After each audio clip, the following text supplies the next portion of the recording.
Hey everybody, just going to take a quick break from the show to get you styled up with Stitch Fix. Shopping's hard. It's hard. With Stitch Fix, you get a stylist, though, who understands your style, your size, your budget, and they do all the shopping for you. Wow. This is excellent. Shopping, I'm telling you, shopping and figure out your style, it's overwhelming. Let somebody help you when it comes to getting dressed. We don't know what we're doing, so we let Stitch Fix help us out. A Stitch Fix stylist there. They know what works on us. We get the prices that make us look really good, and it feels good. You get some confidence boost walking around knowing that you're looking decent here. Oh, yeah. Yeah, we just give the stylist our sizes, style, budget preferences. We order boxes when we want, how we want, no subscription or any of that required. And they send called Just For Me pieces as well. Mm-hmm. Like, maybe you'd like this, and it's awesome. Outfit recommendations, styling tips. You keep what you love, you send back the rest. It's super easy. Yep. You can do it, and we are doing it because it's excellent. Personal styling for everyone. Get started today at stitchfix.com/STM. That's stitchfix.com/STM. Now back to the show.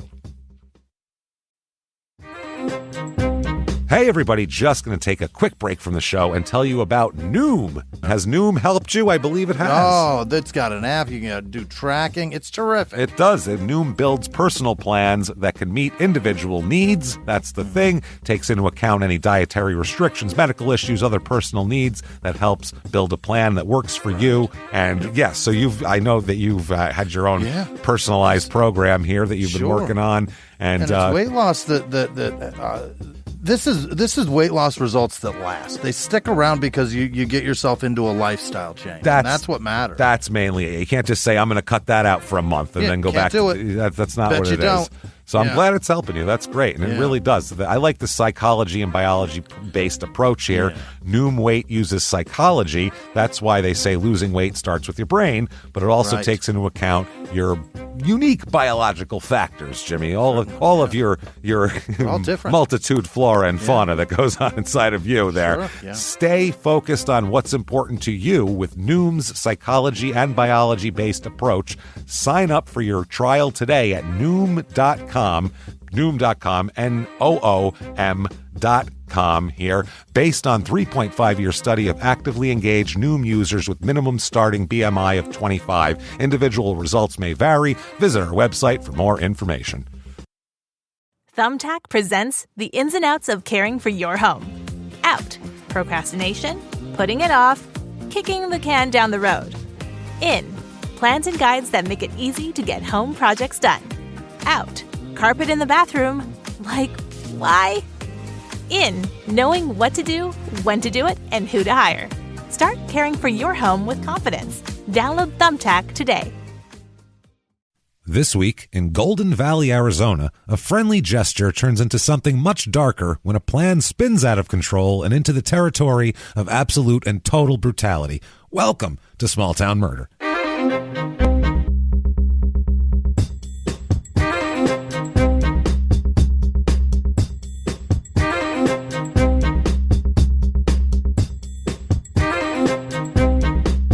Hello, everybody, and welcome back to Small Town Murder. Yay! Oh, yay indeed, Jimmy. Yay indeed. My name is James Pietragallo. I'm here with my co-host. I'm Jimmy Whisman. Thank you, folks, again for joining us once more. We are so excited every single week. One more again. I'm so excited. In addition. We're pumped. We are. In addition and plus and also. And duplicate. Then.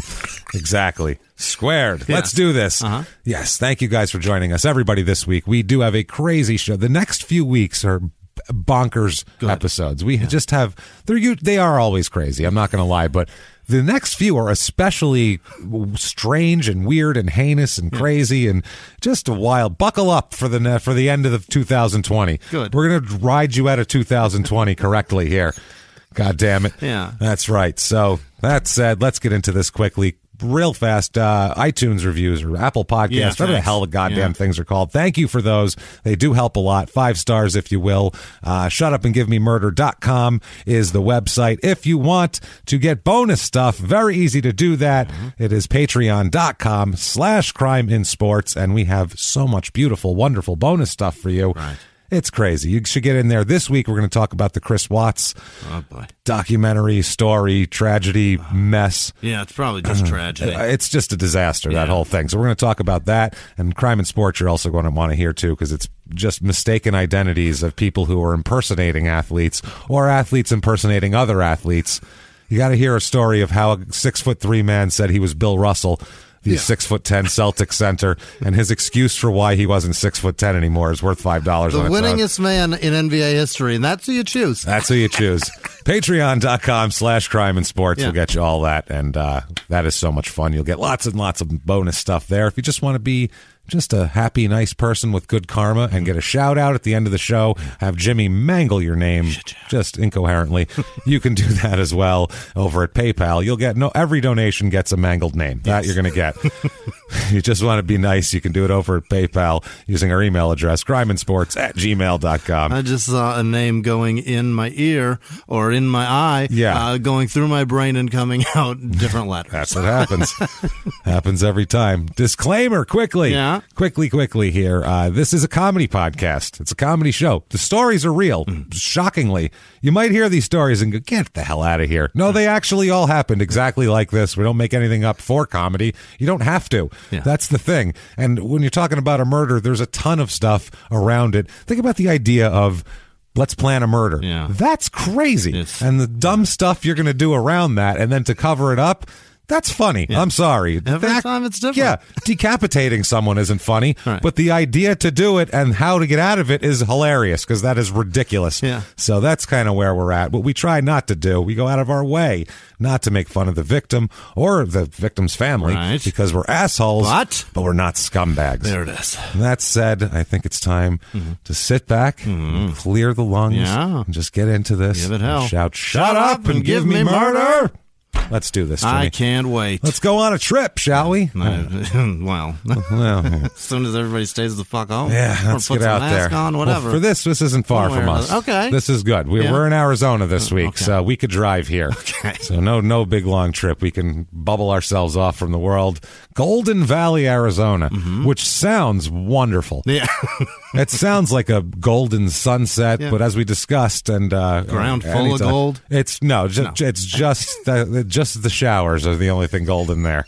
It's a barren wasteland. Urine, yes. That's not a good place to be. It's where we flush it all. This is one of the more awful places we've ever done. Really?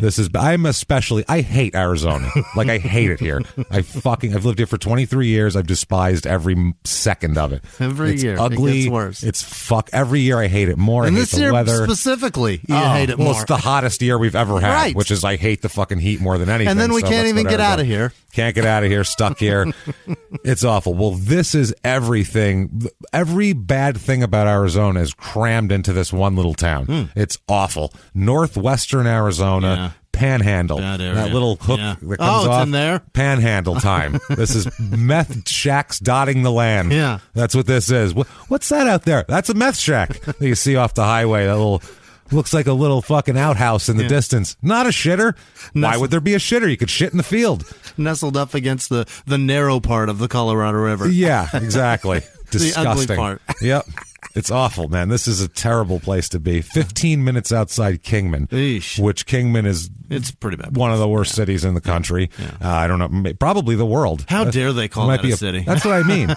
I'm sure maybe there's places in Syria that are worse or something, while they're in the middle of a civil war. Right. But normally, I can't imagine a worse place than Kingman. I really Tallest can't. structure in Kingman, I believe, is their water tower. Probably. And it's not even a tower. It's one of those flat ones. I was going to say, it's like just 10 feet tall. 14 meth heads on each other's shoulders, making a cheerleader pyramid holding buckets.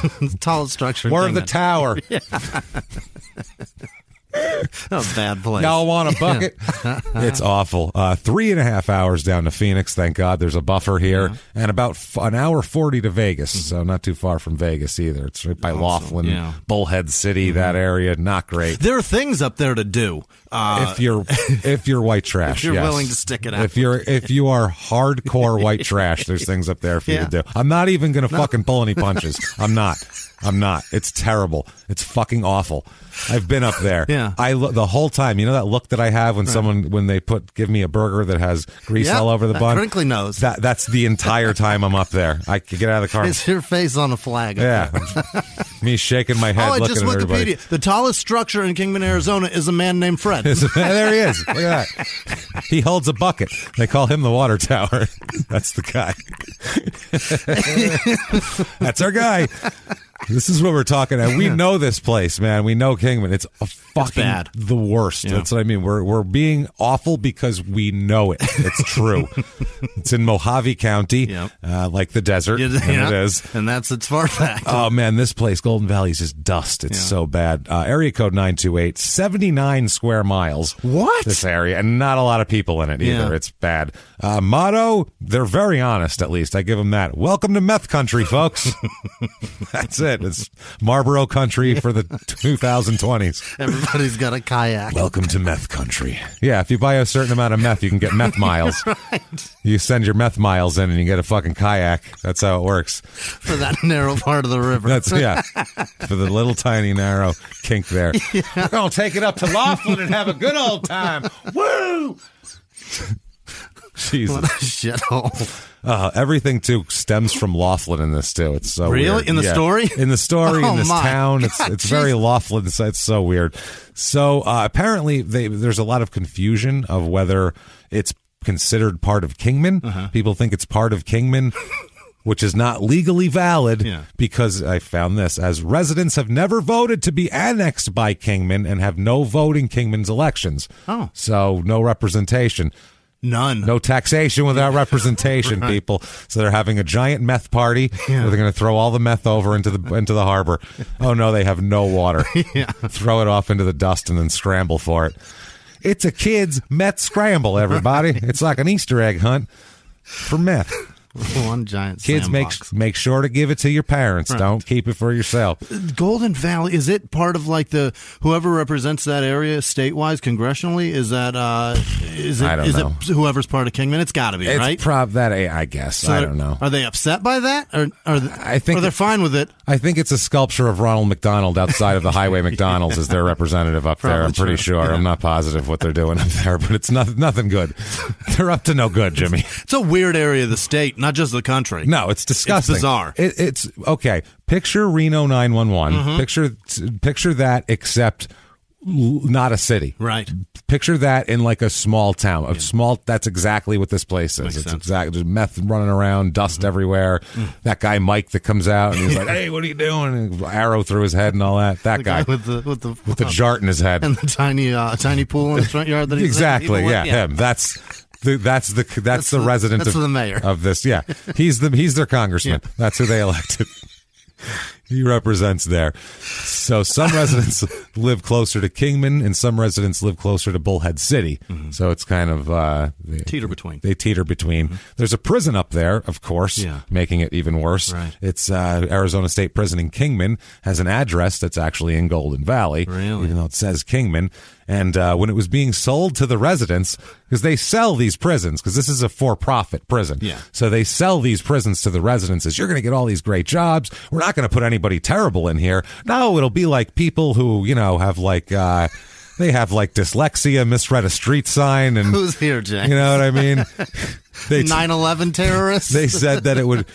They promised it would be, quote, a prison for DUI offenders only. Oh no! And then later on, due to control of the inmate population problems, the contract for the prison was changed hands since opening. It's a for-profit prison operated by GEO Group under contract to hold inmates for the Arizona Department of Corrections. All fucking inmates, everybody, murderers. Yeah. Oh, by the way, that has consequences because on July 30th, 2010. 3 inmates, 2 of them murderers, one of them an attempted murderer, escaped from the facility. Jesus. And that's in our town. So much. I mean, it's not like anybody's going to. It's a prison. They ain't going to get out, right? You just watch Raising Arizona one too many times. I don't know what you're talking about. Shit, they ain't going to get out of there. And even if they do, what, are they just going to drive crooked? They're DUI offenders. Come on now. Who's out? How many body parts he take off? Jesus Christ. We're sorry to keep doing the panhandle accent, but if you've ever been to this area, that is the accent. Yeah. So that's where it comes from. It's horrifying. It's this place, guys. There's, oh my God. What's the average number of teeth per person in this area? I'm not even kidding. You've been up here. It's pretty bad. We can't tell you how hillbilly this shit is. People have to stop there because your car won't get all the way to Vegas sometimes on one tank of gas. Or even if you do, on your way back, you've got to stop there to get gas to get back home. And you'll see. Every horrifying. Time you get out of the car, you go, what? What the fuck is this? Happening? It's only 3 hours from actual civilization. Yeah, you get it. It smells weird. It looks weird. Right. People are strange. Mm-hmm. They're gangly. Yeah. Like people's eyes are too close together. There's no water up there. There's like in the landscape, the plants are all dead. There's no reason for humans to have set up shop there. It's wild. Except for it being halfway between something and something else. Gas. That's it. They set it up so people will live here so people can get gas. That's not a good reason to stop somewhere. So one of them ended up being recaptured a couple days later after a shootout with a deputy and city police in Rifle, Colorado. That was a guy named, who was he? A guy named Renwick, Daniel Renwick. He was serving 22 years for second-degree murder, and so there you go. The other two guys here, let me see, who were these guys? Yeah, they all escaped. This is great. John McCluskey was serving 15 years for second-degree murder, aggravated assault, and Trace Province, who was serving a life sentence for murder and robbery. Awesome. So these are the three guys that got out. Oh, my God. The one guy, when they got out, they initially kidnapped 2 semi-truck drivers at gunpoint and used their big rigs to flee. Oh, wow. That's how they got away. Watch out there, truckers. This is what's awful. On the road. Fuck. This is terrible. One of them was got made all the way to August 9th and was captured in Meeteetse, Meeteetse? Meeteetse. Yeah. Jesus, Meeteetse. Yeah. Wyoming. Meeteetses are swollen. Up there in Meeteetses, Wyoming. Oh, Meeteetses are all sore today. Meeteetses, Wyoming there. And the third escape and his accomplice cousin were captured near Springerville on August 19th. Okay. So they made it all the way to there. It's not bad. 20 days. Springerville, that's Arizona. That's Arizona, yeah. East Central Arizona in the White Mountains. You're right. So they Sholo. Yeah, they were at a U.S. Forest Service campground. Oh, dummies. So I found some reviews of this town, and there's a couple that are kinder than others. Let's get to it here. 3 stars. Golden Valley is relatively underdeveloped, although there are thousands of people living in this valley. Many live without the amenities most other Americans take for granted. Like, water. Amenities like paved roads and streets. I'm telling you. That's an amenity. An overwhelming majority of these residents live on dirt roads. Some so rough pickup trucks and 4-wheel drive vehicles are the standard, and regular passenger cars are the exception. Those with larger families, 5+, over 5, must haul water, often for miles. They get the big tank in the car. They have to go. There's no city. Wow. As often as 2 to 4 times a week. There's no grocery store, hardware store, bank, nor police station. Yeah. It's all in Kingman or Bullhead City. So you move. Yeah. What the fuck? Yet these residents choose to live here for the freedom they enjoy. That's a scary person. For the freedom. What the fuck freedom? You have the freedom to live like an animal. I have the freedom, James, to go collect my water. The freedom to live like a fucking animal, but an animal and not even in a forest where there's resources. You got a water trailer. That's the freedom to live like a lizard. I feel wonderful with that. Fuck freedom. That's not freedom. Freedom, and then he explains the freedoms. Freedom from, and I say he because this is most certainly a he. For sure. Freedom from heavy traffic. Freedom from too many neighbors that are too close. Freedom to look up at night and actually see the stars more than 3 days a year. Okay. Golden Valley is also fairly close proximity to the Colorado River, Lake Mojave, Lake Mead, both Laughlin and Las Vegas. You can do all of that in a place that's less awful. Absolutely. There are nice rural locations, really nice rural locations that we've seen that are gorgeous. This isn't one of them. You know what's nice about not being able to see the stars? The reason I can't see them is because there's street lights illuminating the fucking pavement. Yeah, but I mean, wouldn't it be nice to have a street light out there on your dirt fucking road? Ever been to Maine? Yeah. It's beautiful. You can see the stars like crazy. Right. None of this shit. They have water. They have food. So much water. Do anything you want. Unbelievable. New Hampshire, live free or die. Right. Go there. Yeah. Fucking stars everywhere. You don't have to wear a seat, though. Enjoy.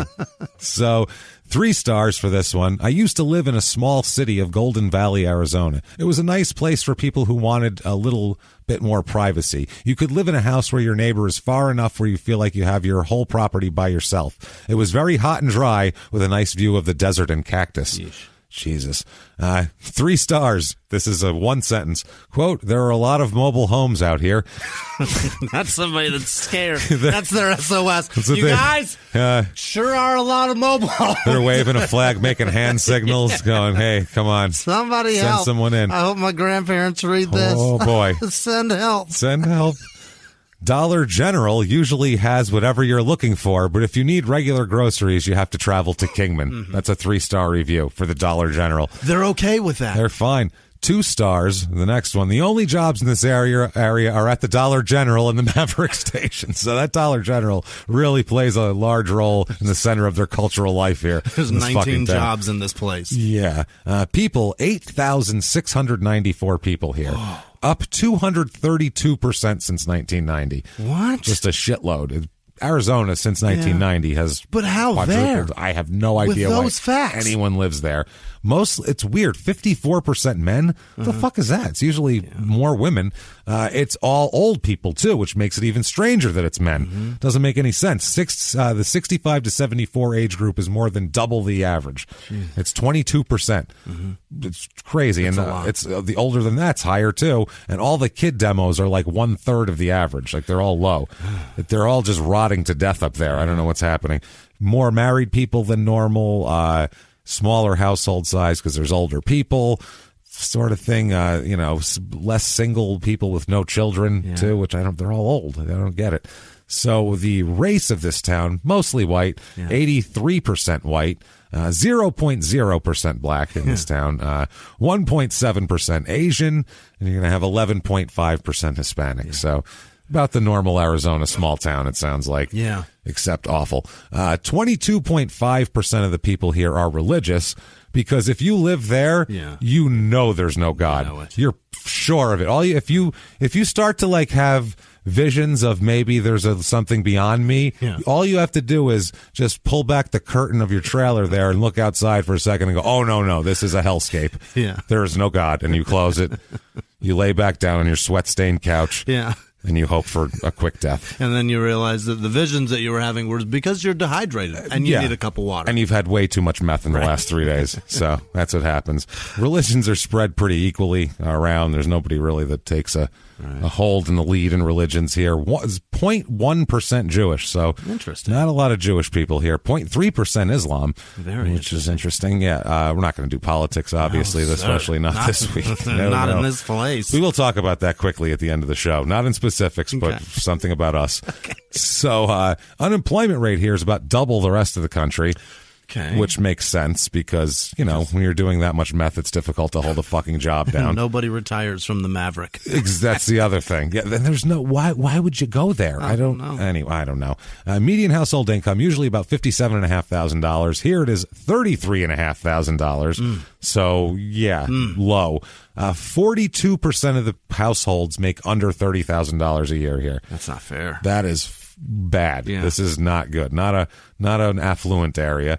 Overall here, cost of living, 100 is regular average in the rest of the country. Here it is 86.4. So not even cheap. No. The thing you'd be like, you go out there and live for nothing. No. I don't think so. Median home cost, though, housing is a 60 out of 100. Median home cost $139,100. Yeah. I wouldn't pay $139.10 to fucking live there. I'll tell you that for the nicest house you got. Not happening. I'm sure that there's not many houses there. I will move to Jacksonville before I move here, and we know how I feel about that from last week. So if you, though, maybe, you don't know, maybe you need the freedom to go get your own water.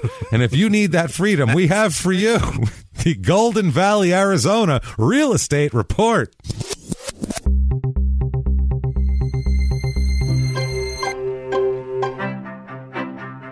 Your average 2-bedroom rental here goes for about $720, which is about $700 more than it should be.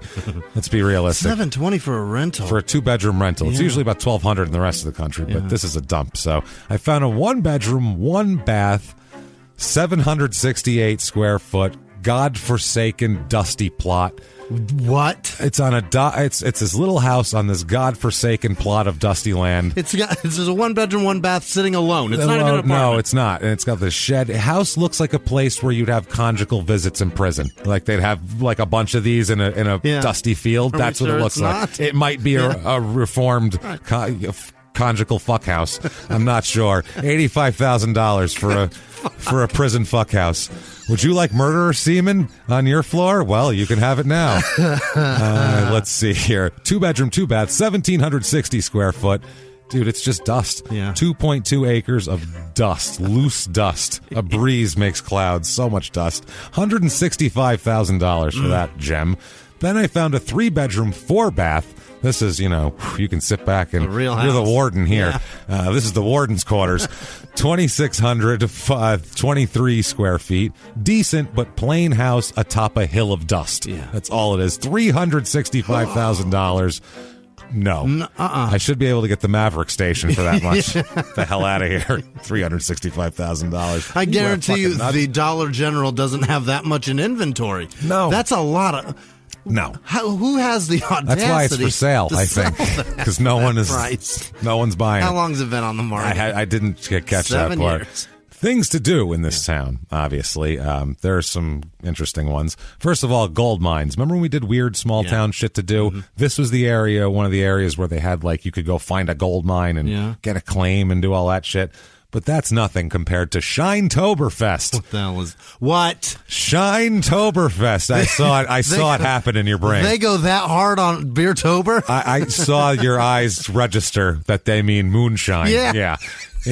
And then it says the header at the website is Moonshine, Motorcycles, and Mayhem. Oh, my God. Think about how much rape happens there. This is disturbing. Pirates on motorcycles fueled by moonshine. Yeah. Here's their pitch. Yeah. What do you get when you mix a moonshine festival with a chili cook-off? First of all, you get fucked up porta potties. My God.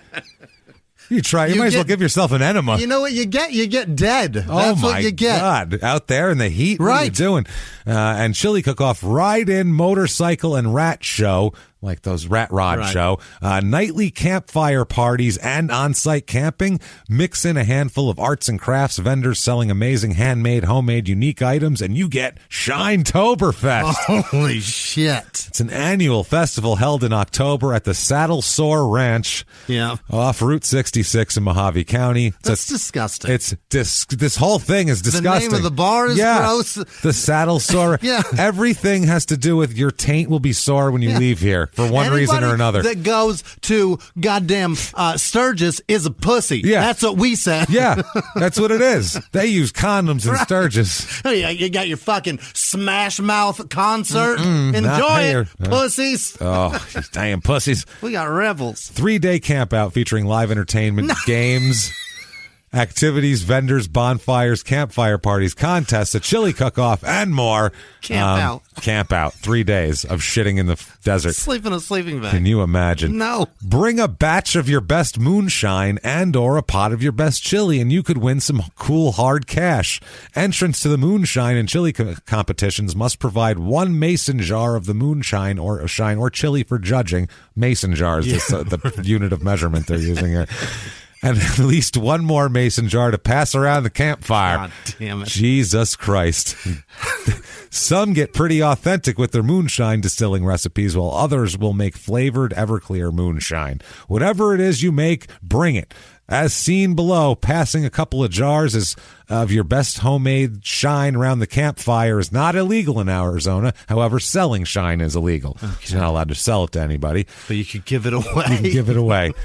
Do not follow GPS or any other maps. Only follow the map provided on this page. Attempts at alternate routes will get you stuck, and we do not have the ability to get you unstuck. You have been warned. Where the fuck is this place? Oh, my God. Somebody get this map to law enforcement. Oh, my God. The host location, Saddle Sore Ranch, offers tent camping, cage parking, and a limited number of RV and camper spots. However, as we say at the ranch, quote, our only hookups are between consenting adults. What the fuck? What they're saying, James, is there's no electricity and no sewer. You know what else they have? What do they have? The world's largest outdoor stripper pole, Jimmy. Of course That's do. what they have. Yeah. This is the white trashiest thing I've ever... And now you know the tallest structure in Kingman. That's the one. Pole. It's the stripper pole.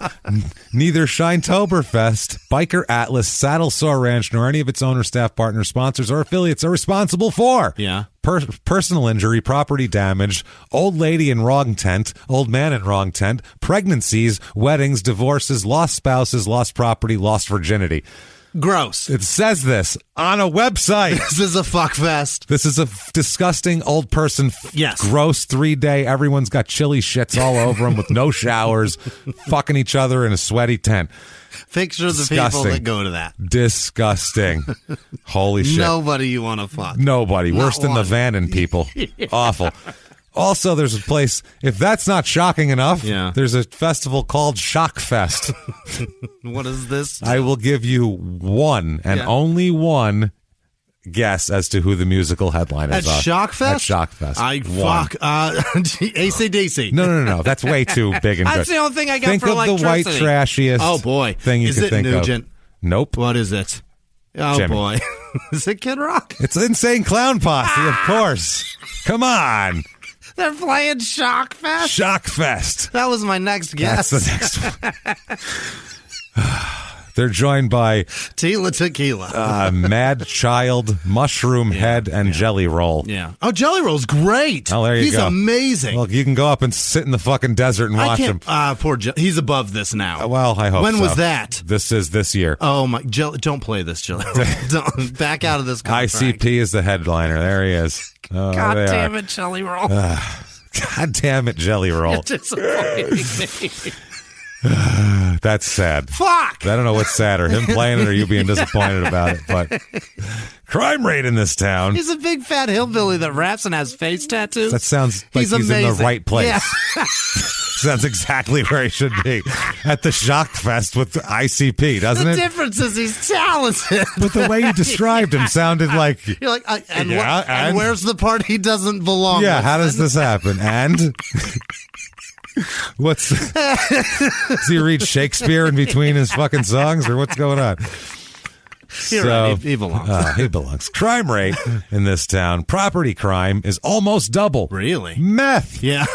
Meth. Almost double. Violent crime, murder, rape, robbery, and assault, the Mount Rushmore of crime, is about 50% high as well. Oh, this place is so dangerous. Like I said, meth. Yeah. Not only is it dangerous, it's also a place to pass through. Right. Which is traditionally, throughout time, that's a good place to murder. That happens all the time off of freeways. Or how many different serial killers have they mapped on a freeway? Right. Like it happens constantly. And prior to that, ports is where you do your damage. Yeah, exactly. Right. Route 66 this is on. Right. You know what I mean? Get on, get out. This is the same type of shit. So here it is. Let's talk about a murder. Okay. Oh my goodness. This is just a crazy ass thing that happened here. We're going to go back to 1996. Not too far back. This is actually right before I moved to Arizona. Really? Yeah, 97 I moved here. This was just as bad, I'm sure. I was already sunburned. Already awful with half a finger and sunburn. Yeah. Perfect. Arizona had already made you its own. Already adopted me. Already made you a native son. A sunburned, half-a-fingered kid. An unfortunate son. Thanks, Clearwater. That had been abused. That's Arizona. There he is. He'll walk it off. That should be the fucking terrible, man. Tape it shut. Jesus. So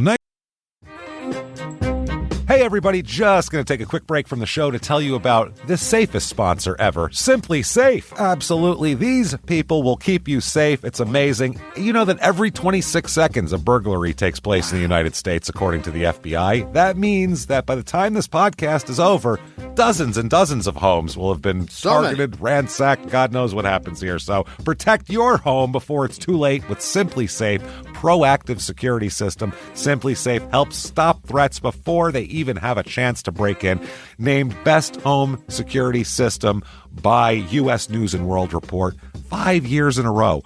And by us for about the last 8 years as well. If you trust us, believe me, you want Simply Safe. So visit simplysafe.com/small to claim 50% off a new system with professional monitoring plan and your first month free. That's simplysafe.com/small. There's no safe like Simply Safe. Now back to the show. This show, Small Town Murder, is brought to you by BetterHelp.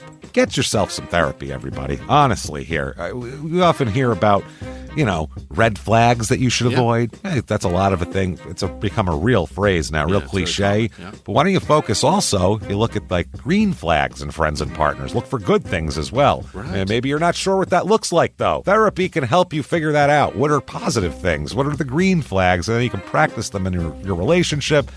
It's absolutely a fact. And so, honestly, we absolutely are huge advocates for this. It really, really helps. BetterHelp is fully online, making therapy affordable. It's convenient. They serve over 5 million people worldwide.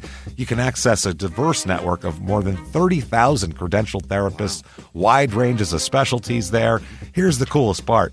You're not getting along with your therapist, you're just not feeling it, you can switch at any time, no extra charge. Wow. The thing is, they want you to get help. That's it. And you can do it with BetterHelp. Discover your relationship green flags with BetterHelp. Visit BetterHelp.com/smalltownmurder today to get 10% off your first month. That's BetterHelp, HELP.com/smalltownmurder. Now back to the show. 1996. We'll talk about a couple of people here. First of all, let's concentrate on Lita Kagan. Now, Lita's in her 30s here. She's about 37 years old, and she has a husband who it's a on and off relationship. Yeah. Very strange for a married couple, but he lives with her for a little while, then he doesn't, then he comes back, but it's not a contentious relation. It's not a they don't fight. There's no domestic violence. There's no they just. Or she lets him leave, or she makes him. I don't know what it is. If it's an agreement that he takes off for a while, or if that's what they've come to. I don't know what the hell their story is or their arrangement, but they seem to get along. That's all we know. People seem to say they get along. Everybody's fine here. She has a 14-year-old son also that lives with them named Robert Delahunt. He lives there as well, and they all live together in Golden Valley. How they got there is a tragedy at best. Really? Basically, yeah. It's a bad year, 1996, for Lita. She's having a very tough year. At the beginning, a year before that, she was a cook at a restaurant, had a house in Kingman, and was taking care of her son, and everything was going fine until she loses her job as a line cook in a restaurant when her arm was crushed in a fall. Oh no. So I don't know if it was at work or off the job or whatever it was, but her arm was crushed, fucked it up, and she couldn't prepare food anymore. In a fall? Is there a machine called a fall that took her arm? That's what I mean. I don't know if she fell on something or if something fell on her. It's a hard fall. I'm not positive, but either way, crushed arm, hard to cook with a crushed arm, essentially. So then the home that she had in Kingman burned to the ground. Oh my God. After she crushed her arm. So now she's unemployed with a crushed arm, and everything that she has been burned to the ground. And Def Leppard already has a drummer. It's you're not going to get a job there. Tough. It's tough. It's tough going. Tough going in the 90s for you there. It's no good. Def Leppard's out of style anyway. You got to have two arms to drum in the 90s, man. Photograph is over. Yeah, that's what I'm saying. They rode that wave. Yeah, a one-arm drummer in the 90s would have just been even if they were a great drummer, they would have been dude, that's old. Somebody else got it. But I just have one arm. I can't help it. Yeah, but sorry, man. Could you get another one? It's old, dude. It's like if you had big hair. Right. It's not going to work anymore. Sorry. But I'm really good. Right. Sorry. Sorry. So this is so bad.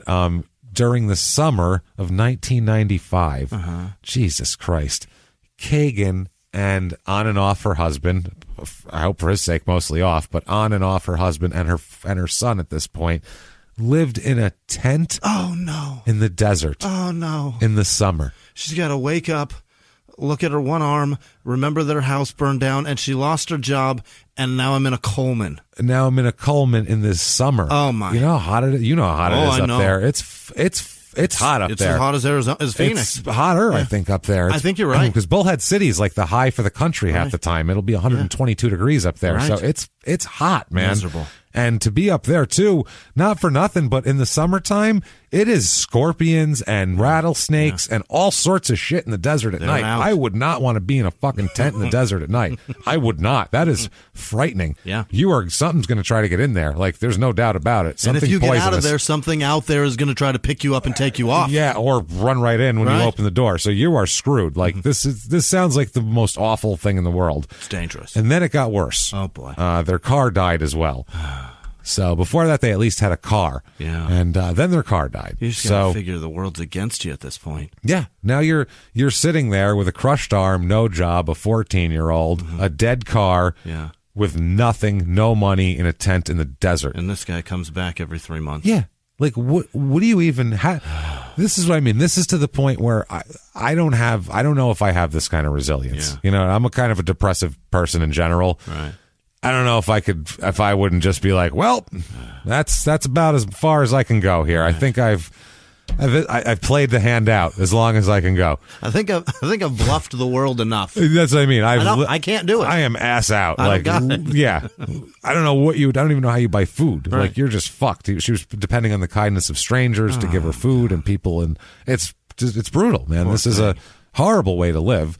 Finally, after the summer, a woman from Kingman took pity on them. Thank God. Jesus, I think somebody would help this woman and her son. She's got a kid. I hate pity, but I get it. But still, somebody. At some point, pity's all you got. Take it. But I mean, pity or whatever the fuck it is. Who cares what it is? Some sort of help. At some point, just some human help to go, hey, look, here's a lifeline of some kind here, survive. You can't be surviving out there, and that's no way for a kid to live either, obviously. Like, they can't help. He's a 14-year-old kid. It's not like he can go get a job. Not like it's like, well, I don't see you helping out. Like, I'm 14. He's sure probably not going to school, right? It's my job is to do homework. Yeah, on and off. He's always described as very unkempt. He's just like he lives in the desert. He's a desert child. There's nowhere to bathe. I feel you, buddy. There's nowhere to bathe. There's nowhere to do anything. They're they're homeless essentially in the desert, which is worse than being homeless in the city. Might be. It is. I mean, it's worse than being homeless really anywhere. It is. I think it is. At least in the city, there's a dumpster. There's shade. I mean, I'm not saying that it's good to eat out of a dumpster, but you know me. I give money to fucking homeless people. I hate seeing homeless people. Like, I don't like seeing people suffer. Yeah. Especially like that. I have a thing about food, okay? Yeah. It's just a thing. Because you're Italian. Yeah, I was raised, you have no idea. I'm like, my grandmother's crazy with the food. Yeah. And like, the food's the most important thing. It is. And she just pushes it on to everybody. Right and you behind take water. Yeah, right behind. But to them, never mind water. That's secondary. It's in there. It's all moist. Don't worry about it. That's how they are. The noodles have been in it. Just eat it. Just eat it. You'll moisten right up. Don't worry about it. Tomatoes are mostly water. It's fine. Olive oil sticks around longer. It's good. Yeah, it'll coat your stomach. Don't worry about it. It comes out of your pores slower. It's easier. It's a slower, more cooling sweat. You persevere. But it's true. Like, my grandmother could never see anybody hungry. If she's, if there was a homeless person and she had food, she'd be, oh my God, take the food. Like, she can't. It's just something about food. People need to have food. Maybe it's because I've always had food forced on me. And it's also they've been through the war and they know what it's like to not have it. Well, that's the thing. For her, I get it, man. Yeah. She grew up fucking, under fascist Mussolini in fucking Italy, and then World War II happened, and then lived under the Nazi invasion for fucking however many years. Rationed food or no food at all. That's what I mean. Waiting in lines for it. Waiting in line. And then you have it plentifully. Yeah. You've got to make sure everybody gets it. The men have to hide in the mountains, too, so the girls have to tend the farms and shit, but then they also have to hide in the fields so they don't get raped by the Nazi soldiers. It was a real fucking precarious time period. Is it more tragedy to lose a batch of food to mold or spoil than lose a child? It was, because kids come and go, but that food could be controlled. You can't control whether your kid dies of some weird disease in the 30s in Italy, but you could control eating. So, the food was a big deal. So, I mean, she never threw a goddamn thing out. You ate everything, and she's the cheapest woman alive, but I get why. That's why. So, This, I couldn't imagine seeing a mother and son out there, and I would be like, take whatever you can take. I don't care if she's a crackhead and they're not, but I mean, even if they were, I don't give a shit. That doesn't matter. They're still human beings. So there's still people got to eat. It's crazy. I love giving people food. And the sauce is delicious. Try it. Take it. I'd be so here. I did such a great job. I'm telling you, you're gonna love it. You're gonna compliment me. Try it. You're gonna fucking love it. So they offer, this woman in Kingman offers her and her son, Lita and Robert, the use of, did I say Robert? I didn't mean, no. Robert Delahunt, I'm sorry. Offers them the use of a double wide trailer. Fantastic. That has seen better days. Yeah, but it's two. It's bad. It's bad. Okay. It's more shelter than a tent. Right. But it's not terrific. There's still things inside. It's Golden Valley. It's in there. No air conditioning, no running water, floors rotting out, holes in it everywhere. Tent too. Yeah, and apparently once she moves in and everything, there will be dog and cat shit scattered throughout this thing as well. What?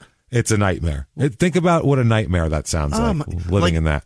She didn't have the cats and dogs in there? Like when she got in there, they were already there? It was there, and then there's more when she gets there. So it's not kept, man. There's holes in the floor. It's still a tough life. This is brutal. We've still got a long way just to go. A bigger tent is what this is. Right. That's all it is, except with holes in it. At least a tent zips up. This has holes in the fucking floor. Yeesh. Things can get in, so this is rough. This is rough going.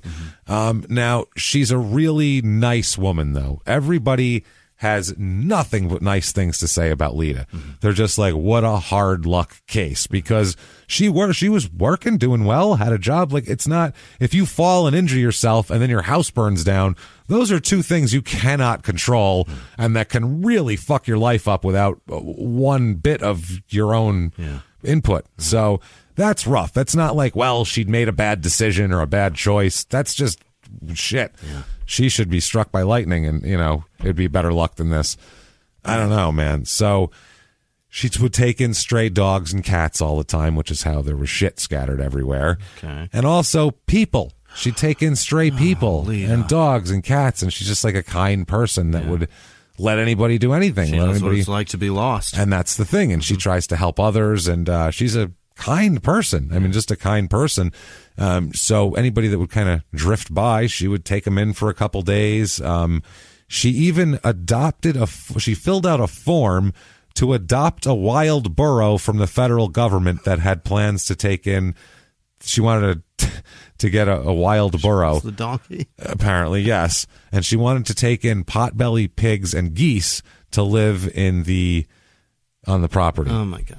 Why, I don't know. No. This property is a shitty, beat-up double-wide trailer with holes in the floor, no air conditioning, running water, and cat shit everywhere. That's the main house.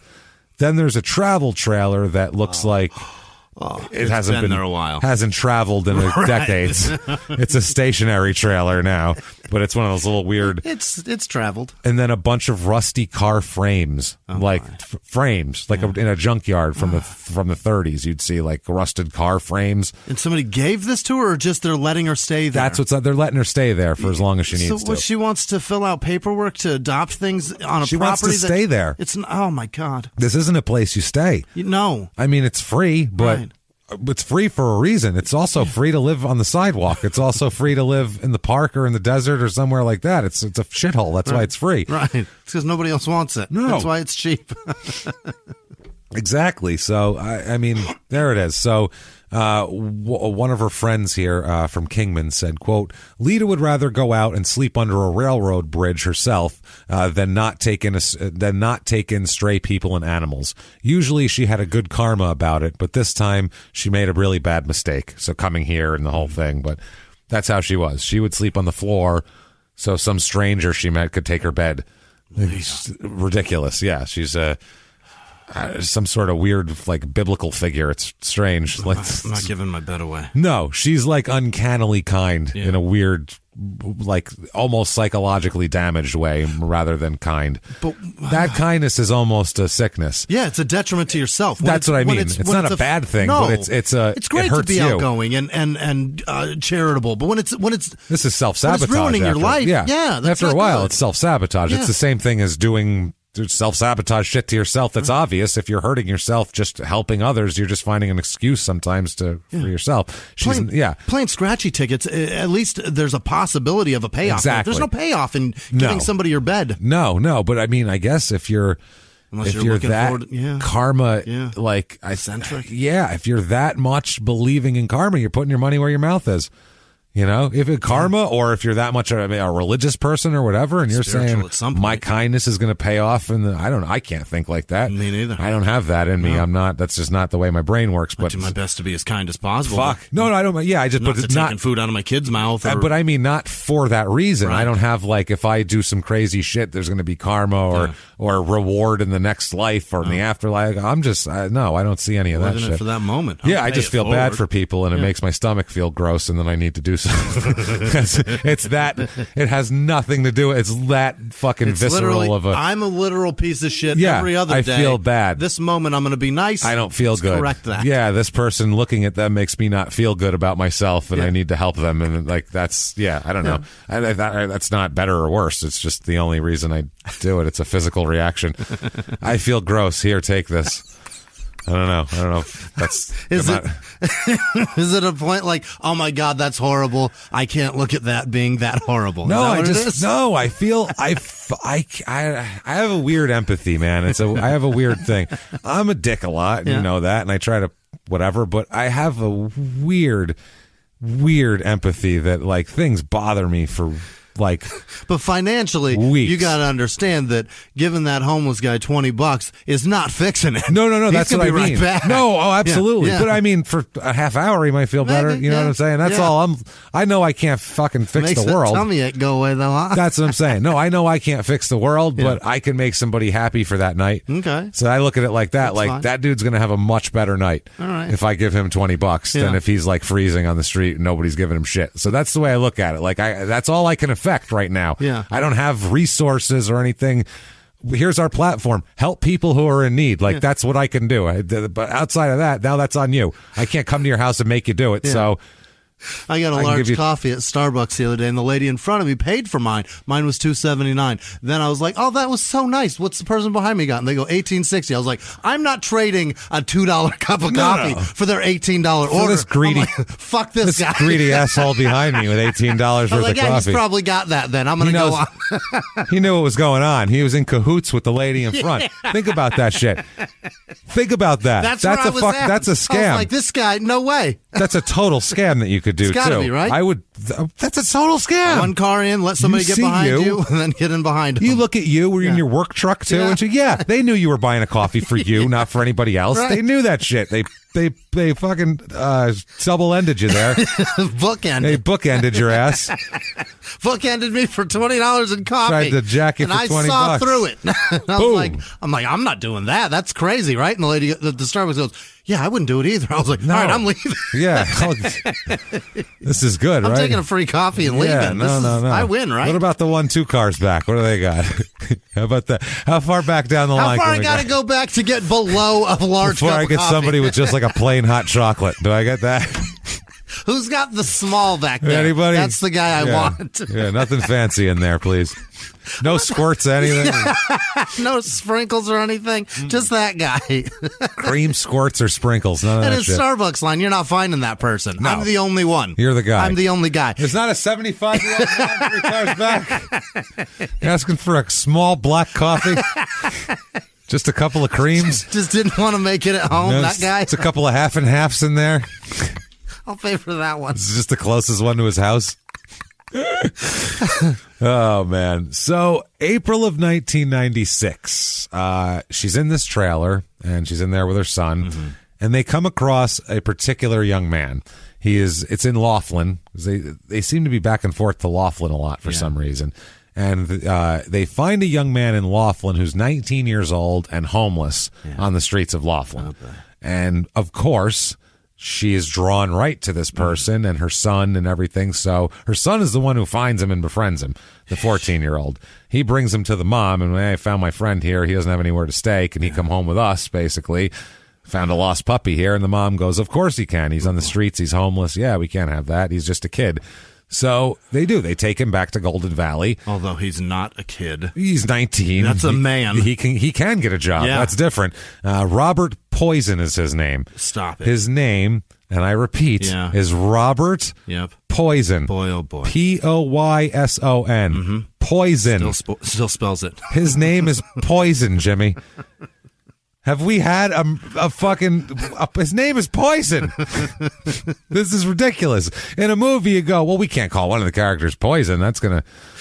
People are going to think something's off. This guy Cancer. Yeah. No, we're not. We'll know he's terrible. In Narcos, one of the worst hitmen in the Colombian cartel there and Pablo's crew was named fucking Poison. That was his name. It's a bad guy. It's a bad guy. Yeah. He shot was yelling at people to shoot babies. Good Lord. He was going, shoot that baby. And he's like, why? We don't have to shoot the baby. Because my name is Poison. Yeah, my name is Poison, idiot. Are you stupid?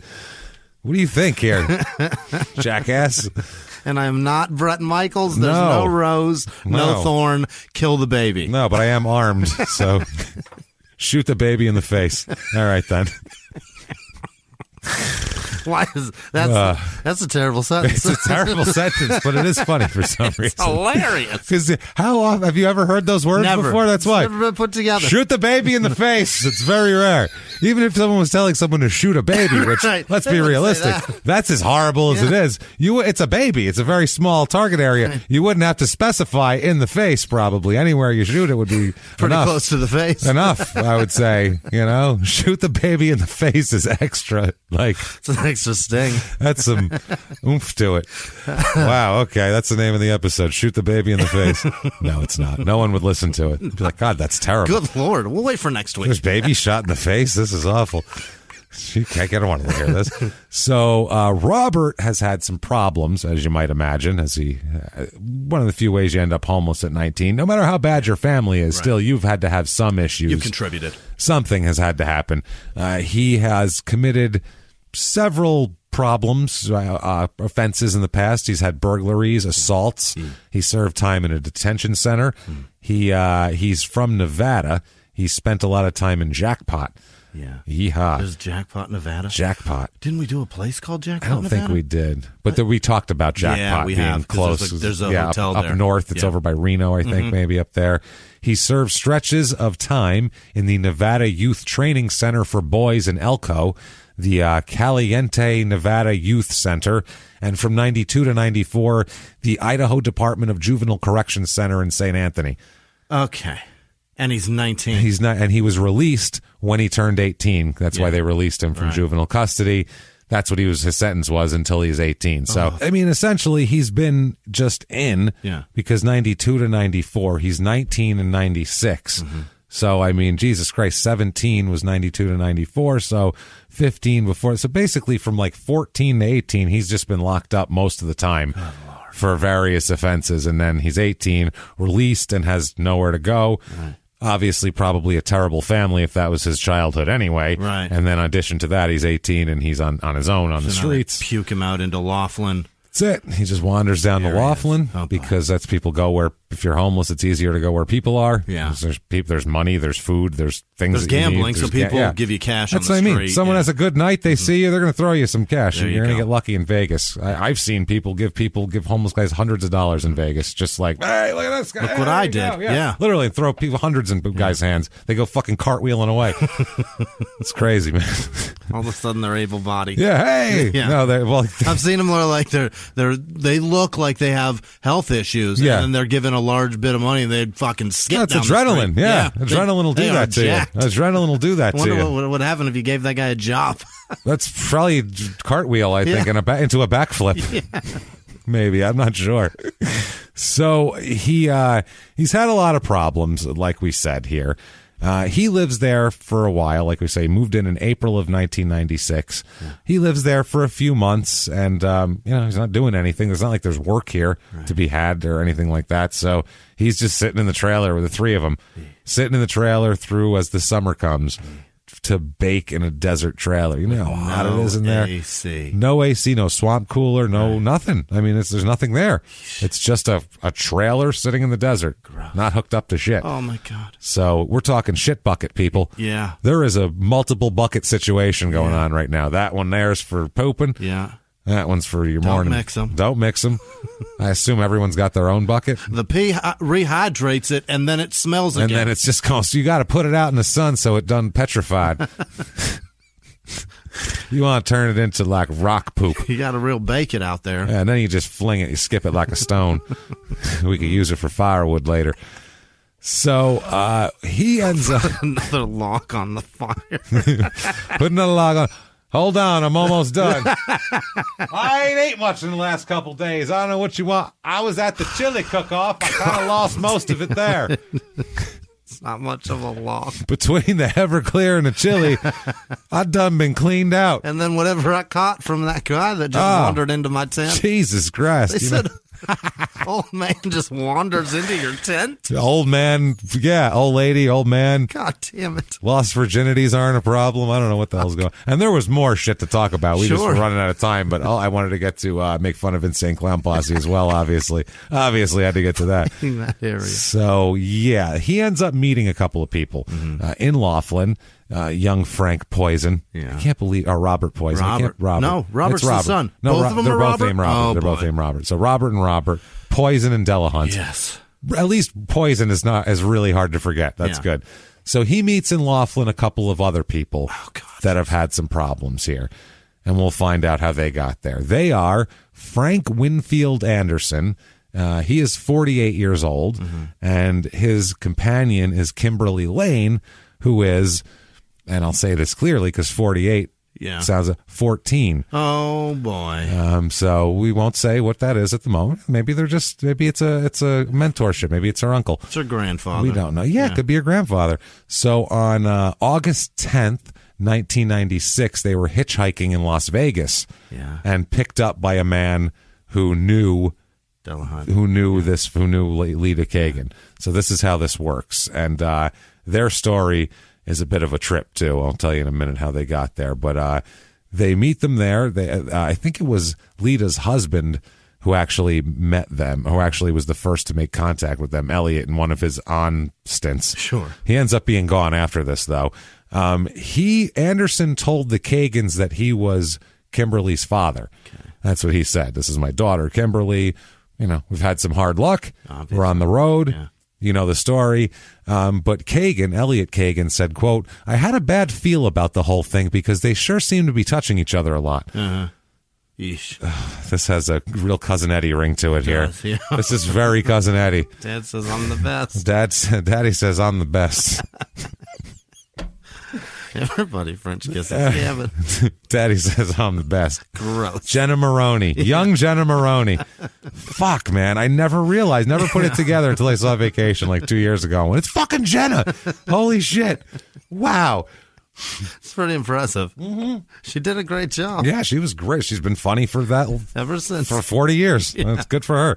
So, yeah, she actually, the real deal there is Kimberly Lane had been Anderson's next door neighbor, Frank Winfield Anderson's next door neighbor. So, in a seedy trailer park in Lancaster, California, north of LA. Yeah. White trash. It's bad. It's trash. Yeah. Pure trash. Especially, it's just trash. And she lived 14-year-old living next door to a 48-year-old. He moved there after serving 4 months in jail, of course, for trying to have financial records burned at a previous trailer park that he managed. So he's scamming a trailer park. He's a seasoned trailer park professional is what he is. Yeah. He does not, he's like a house. What's that? Oh, you mean, you should take it off the ground. Yeah. Maybe put some wheels on it and you'll have something there. Yeah. He's Mr. Johnny Trailer Park over here. Right. Frank is. So that's a sad reason to go to jail. Maybe the saddest. I was going to say, apart from, there's obvious, real downtrodden ones, but that is just if you announce that somebody, why are you here? Exactly. That's exactly where I was going to. Because I scammed a trailer on the park. cell block, and you're going, "What you in for, man?" Yeah. And he's like, "I did some shit." Like ran a what? Ponzi scheme on Winnebagos. I robbed. Some other guy's like, I did a home invasion, robbed a family. I killed the little girl. Didn't mean to, but she wouldn't Gun shut went the off, fuck up. shot the baby in the face. Wouldn't shut the fuck up. My boy was like, shoot the baby in the face. And I was like, adrenaline got to me and I just did it, man. Shot the baby in the face. You know what I mean? So I'm in here for that. What are you in here for? He's like, well, here's what I did. I took a match and I set fire to the records of a trailer park manager. Because I'm the hardest. What was that, motherfucker? You set fire to a whole trailer park you managed? Yeah. Man, that's cold-blooded, man. You probably killed more babies than me. Probably. Just the paperwork and financial crime. What'd you say? Make it over there before I let me rape you right now. Let's go. You telling me that you stole lot fees? Yeah. What are you talking about? Using HOA fees for your own devices? What's happening here with you? Would you buy a fucking golf cart? Yeah. What you unauthorized golf cart purchase? What the hell's happening here? About? So he burned. This is the most stupidest thing I've ever heard of going to jail for. But he's up to the ante, it sounds like. Yeah. And then he gets out of jail for that, moves in next door to this family who has a 14-year-old girl who he quickly becomes romantically involved with. Yeah. That's up in the ante. 14! Yeah. Well, he was embarrassed by the non-street cred he got I guess on the block. So she was impressed by it. She's like, you just got out of jail? Cool. And he was like, yeah, man, I'm tough. Well, wait till the boys on the block hear about this. They're going to be impressed that I can pull it. Wow, this is disturbing. So they become involved, and this man's, remember, 48. Yeah. Okay, they sneak away on foot in the middle of the night. Run away like a 14-year-old troubled girl does who's coming from a shitty family. Yeah. I could see her running away in the night, but 48-year-old men don't have to run away in the night. They can leave at any time of the day with their suitcase in plain sight because you're an adult, sir. But if you're running away with your romantically involved ninth grader, maybe not. Jesus. Let's probably, ninth grade means she passed every grade. Right. Coming from this environment, eighth at best. At best, eighth grader. Wow. That is fuck. Oh, my. Okay, we're not even close to 48 years old. No. Okay, now, right now, at your age, imagine a 14-year-old being romantically interested in you. You'd be like, oh, no, what's wrong with you? We need to get you to, like, a therapist. Are you okay? Like, she needs a doctor or, like, somebody to talk to. We got to get you out of your parents' house. Are you okay? And into somewhere safer. Who's doing stuff to you? Not my house. What did your dad do to you? Yeah. Like, I would have a lot of questions that I would want, supervision while she answered, because I don't want to be in the same room with a chick that's got a young girl who's got desires and things that, like, because you could get in trouble and they could say things happen. Yeah. That shit happens. I don't even be near her based on the fact that false allegations. Don't talk to me anymore. Don't talk to anybody. Talk to police. I don't talk to other people's children. Right. I'm not doing it. Unless you're standing right there, I'm not talking to your children, just in case. You never know. I'm not doing shit. No. Because I don't get it, man. I don't get what the fuck a 48-year-old man could possibly see in a 14-year-old girl to not see them as a child that you're supposed to protect and to see them as a sexual object is bonkers to me.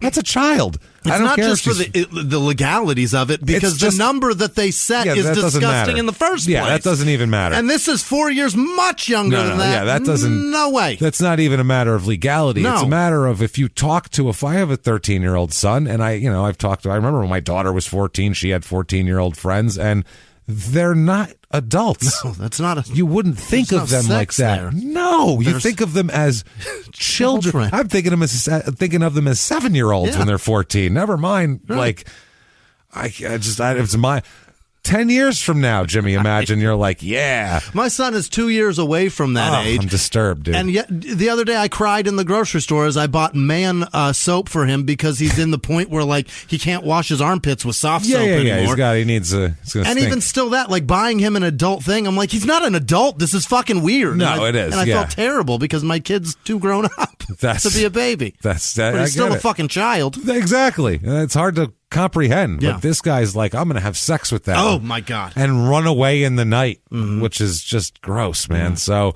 okay, they run away in the night, which I'm just disturbed about. And he told her that he was a big shot mafia guy. Yeah. That's what he told her. So They're usually an hour outside of L.A. in a seedy trailer park, just getting out of the fucking county. Right. That's where they usually are, having sex with 14-year-olds and going on the run with them, because that's what mafia guys do. Yeah. That's what Gotti got put away for. It was very sad. Al Capone, that's what he went down for eventually. The only way a mafia guy does that shit is right before his army of capos fucking kill him in the streets. Murder him, yeah. Yeah, exactly. for just, this is the shit that mafia guys have people disemboweled for. Right. You know what I mean? Right. He did what to whose little girl? Oh, fucking, what an you know asshole. what we're going to do? Yeah. You'd find his fucking intestines draped over a lamppost. His own dick in his mouth. Yeah, exactly. So he said that he was going to, oh my God. Oh, no.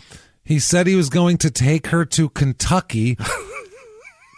Of course he was. Why do you think they're going to Kentucky, So Jimmy? we could get married. So we can get ourselves hitched. Oh, boy. Kentucky, change your fucking laws if that's legal. Kentucky. Okay, Oh, boy. I'm gonna speak to you. Me, it's just me. Kentucky, no. It's just you two. Don't look around. It's not just me and you. Kentucky, are you listening? Eyes right here. Eyes on here. Yeah, that's right, Kentucky, me and you. Let me tell you something. People are coming from far and wide to legally fuck teenagers in your state. Please. It's not what tourism is. No. I get that that's a stream of tourism. Yeah. I understand that there's not much Your outside. hotels will be full. The Kentucky Derby's only one fucking day a year. I get it. Right. I understand. Okay? Oh, boy. Louisville can only play so many home games. Understood. Put some money in the Ali Museum. It's wonderful. Jesus Christ, please change it so. Imagine being the magnet for underage marriage aspirations. Any place that's the lowest age should always be upping it. You know what I mean? We're what? We're the ones now? Oh, Jesus Christ. We're 25. Yeah. We got to raise it. It's 25. It's now 26. We're sorry. Whoever's lower than that. No sex before menopause, really. We can't have it. Once you're shutting down, then you can start doing it. And otherwise, we're not sure. The number's arbitrary anyway, and it's disgusting. And men, it's vile. You can't have sex before your first prostate exam. Right. That's it. You need to have a prostate exam fully. Once you're of that certain age, then feel free to plow away.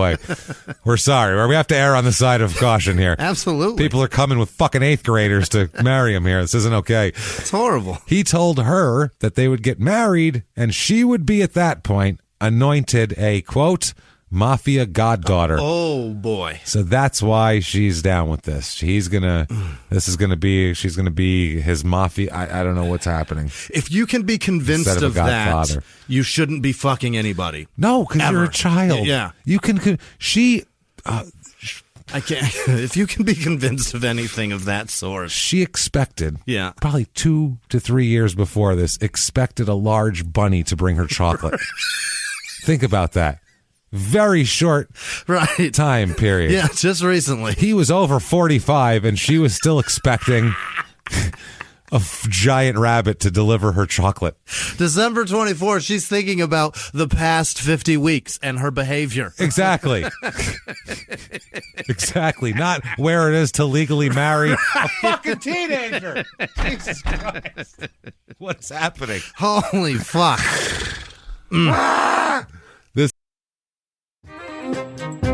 Hey, everybody, just going to take a quick break from the show and tell you all sorts of good stuff about Chime. That's what I'm talking about. There's so many extra fees you have to pay in life. Everything.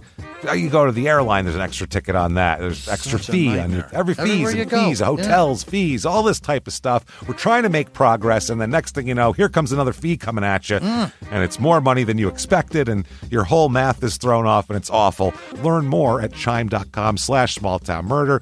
Chime is great with that stuff. I mean, you can't beat if your things are a little tight, especially around the holidays or after the holidays. You need that money a couple days early, or you go grocery shopping. You got a car payment due. There's so many things that don't cross over exactly how you want them to cross over. Make progress toward a better financial future with Chime. Open your account in 2 minutes at chime.com/smalltownmurder. That's chime.com/smalltownmurder. feels like progress.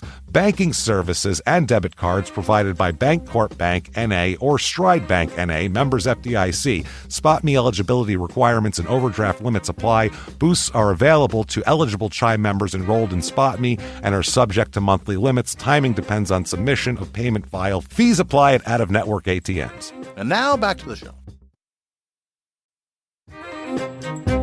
Hey everybody, just going to take a quick break from the show to tell you about a healthy, delicious item, Hero Bread. And we're both trying to get healthier this new year. Jimmy had a eye-opening doctor's appointment and things like that. So we're trying to get healthier, and I'm telling you right now, this Hero Bread is a good step in this direction. It's delicious, and it is really good for you, and it's really excellent. They have the sliced bread is good, the bagels, the tortillas. I know you've been they're terrific. Ranting about the tortillas. They're so good. With Hero Bread, you can focus on your health goals and still indulge in the soft, fluffy experience you love, but guilt-free. I really love the little Hawaiian rolls, too. Yeah. They're so good. They're so good. The Hawaiian rolls, they're legit. They're fluffy. They're exactly how you want them to be. You'd never know it's low-carb and high-fiber bread from the texture. You get the soft, fluffy experience you know and love with your savory breakfast sandwich, late-night grilled cheese, Taco Tuesday. Do it. No compromises, just flavor, ultra-low net carbs, 0 grams of sugar, high in fiber. It's fantastic. Hero Bread is offering 10% off your order. Go to hero.co and use the code SmallTownMurder at checkout. That's SmallTownMurder at HERO.co. And now back to the show. Hey everybody, just going to take a quick break from the show to tell you a little bit about Sono Bello. You know, the most known secret with celebrities and influencers and all these famous people is so many of them have had lipo. They've had lipo, whether it's a little touch-up here or a total makeover. Yeah. Nobody has a perfect body. That's the thing. No. They may look like it on TV, but there's things that help that. Absolutely. Lipo now has changed, and Sono Bello's been at the forefront with using LAL technology and getting those beautiful and natural outcomes for each person. Looking real natural. Our friends at Sono Bello are offering their best deal. You're now included in their winter savings event, but appointments are limited, so please get on this. Sono Bello doctors are masters in micro laser fat removal, a brilliant technique that removes stubborn fat permanently wherever your problem areas are. Tummy, love handles, thighs, arms, it's gone in one comfortable visit. Eating healthy and workouts are great. Keep doing that, but if you want to lose that stubborn fat in one visit, check out Sono Bello. Save big during their winter savings event. Schedule your free consultation now at sonobello.com/smalltownmurder. That's SONOBELLO.com/smalltownmurder. Now back to the show. This is good. I can't even with this with these people, man. So, yeah, they end up, they take off.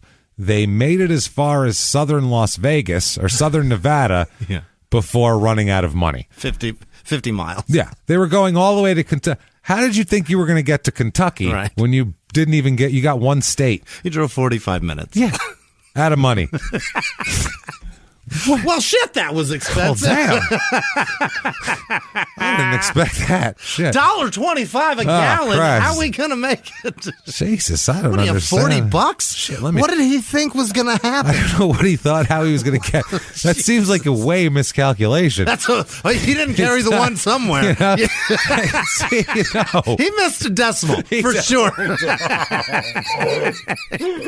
He looked at his bank account and goes, $4,000. We can make it. Oh, $4? Oh, that was 40? Oh, shit. That's not right. I should have learned. Damn dyslexia again. Shit.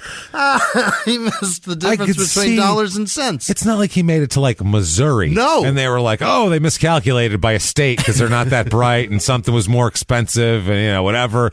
They barely got out of the state. He's out. He's out. So... Once they met, they were hitchhiking in Vegas, and that's when they met a guy who once rented a room from Lita in Kingman. So he sent them to the trailer in Golden Valley, dropped them off in Golden Valley, and said, go find the trailer with the rusted car frames everywhere, and that's your lady. She's going to let you guys stay there. She'll be okay. So they go there. It's on Yavapai Lane, which dead ends into a big, a big dead end of bushes filled with trash. Yeah. That's the street they live on. Of course. A dusty dirt road with bushes filled with trash, with shitty trailers with holes in them with rusted car frames. This is what we're talking about here. This is this is disturbing. I'll show you a picture in a minute here that I'll post on social media. It's called freedom. That's freedom right there. May as well be Freedom Lane. They have the freedom to enjoy the outdoors and not be held down by the constraints of electricity and food and water and money. Deposits. That's off the grid, I would say. Way off the grid. So there they come on and they're told that they need a place to live, and Lita invites them right in. Yeah. Come on and stay in the trailer. That's great. While they're there, they meet Robert Poison, who is also staying there, and they get along like gangbusters. Especially, he also likes this Kimberly Lane as well. So we don't know. She is like kind of, there's multiple things going on here. So he also likes her. Yeah. And, this is disturbing. So, again, 1914, not acceptable either. Sorry. So they end up staying at the trailer. They're there for a little bit. They're there for a couple of weeks. They're sticking around. I think it's about a week and a half they're hanging out. And Kimberly wants to get out of there after like 3 or 4 days. Oh, sure. It's miserable. Yeah, it's miserable. I mean, the trailer in Lancaster is paradise compared to this. This is disgusting. It's the middle of the summer, too. It's August. Hot. Miserable. 115 degrees. Oh, boy. In a trailer with no AC, with the sun beating on it in the middle of the desert. There's no shade. No shit like that. It is just barren. This is rough, man. No running water. No running water. She had faucets in the trailer in Lancaster. That's what I mean. You can't even go, when you're that hot, go just splash water on your face. You know what I mean? Just to take a little bit of the sting off. She can't even do that. Horrible. I don't even know what to say about that, man. No, like I said, holes in the floor. There's shit everywhere. There's cat and dog shit all over the place. So she convinced Anderson, the 48-year-old, like, we got to get the fuck out of here. I can't take this anymore. And and Robert Poison's like, I got to get out of here too. Like, homeless is one thing, but this is horrible. Like, I can't live like this anymore. So they're like, we have no way of getting out of here. This is end of the line. I mean, you're at the end of a dead end filled with trash, man. Right. There's nowhere to go. There was like a metaphor walking up to this place. It is. This is rock bottom. Rock bottom, end of the line, end of the road, done. They have no transportation. They're basically stuck here forever. Unless a miracle happens and somehow they come into some form of money, which you would have to leave here to get because there's nowhere here to get money. You're stuck here forever. Oh, boy. So it's either leave or die here. That's pretty much it. Yeah. Those are your only options, though. So, I mean, wanting to get out of there is a very smart thing to do. We got to get the hell out of here. What are they going to do? But in the entire property, there is only one usable vehicle in the entire everything. And that belongs to a guest of Lita, another person staying here. For a while. Oh, my God. Why? Yeah. No, full house. No vacancy, There's 4 people already there, and Elliot coming back and forth, too. So we're all adults. This is ridiculous. Well, 1 child, obviously. Yeah, right. So this is a guy named Roland Ware. This could be a great sitcom. This would be a great if sitcom. Somebody wrote it in a funny way. Yeah. Where they had some humility and self-awareness and knew this was fucked up. You could use, rather, this would be like Extreme Trailer Park Boys. That's what it would be. Trailer Park Boys, Next Generation. Yeah. With your shitty punchlines could be like remember when like Married with Children, they'd use like a toilet flush as a punchline. Right. You could use like somebody falling through the floor or stepping in some stray cat shit. Tripping over a bucket. Or, whoops, I fucked a 14-year-old. Damn it. Oh, shit. That was your shit bucket I shit in? Oh, man, I thought my shit smelled funny. I didn't remember having no corn. Oh, man. God damn it. You got me.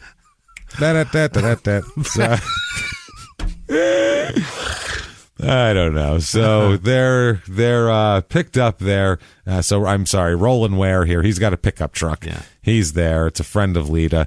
So they decide we need to get this pickup truck. Okay, we need to get this truck, take it, and get the fuck out of here. if we can get out of here to somewhere else where we could get rid of the truck and just get stuff, hitchhike out of something, somewhere we could make $1 somewhere and get out of there. We need to go, though. They want to go to Illinois. That's the goal. Okay. That's the goal. Where first it's Kentucky, then to Illinois, because that's where he has his mafia connections, and they will live there. Their true life as mafia royalty once he marries a child, a middle schooler in Kentucky. So he anyway, this whole deal now. Robert Delahunt, I feel bad. This 14-year-old kid, I mean, he lives in the shittiest of environments, and he can't even have that environment to himself. Right. He's got to have all these weird borders all the time, and very strange. Everybody says he's got tattered clothes. He looks like Huck Finn, of course, after a day out and playing. You know what I mean? He's dirty, and his clothes are fucked up. Yeah, Desert Huck Finn. Imagine that. 1996 Desert Huck Finn. Not great. Not positive. No. Well, he overhears Anderson, Kimberly Lane, and Robert Poison plotting to steal the truck. Okay, so he overhears it, and they find out that he knows. They see him eavesdropping. So basically, they bring him into the plot, and they're like, "Look, dude, we need to do this. We got to get the fuck out of here. Clearly, this is awful. I know you're a kid, but what the fuck? We got to leave. So we're gonna do this. We're gonna steal the truck. Don't tell on us, and we'll make sure nothing happens, and your mom will be safe. Nothing will happen to your mom or anything like that. But we got to get the truck. Just, be cool about it. You don't know this Roland guy. Fuck him, Yeah.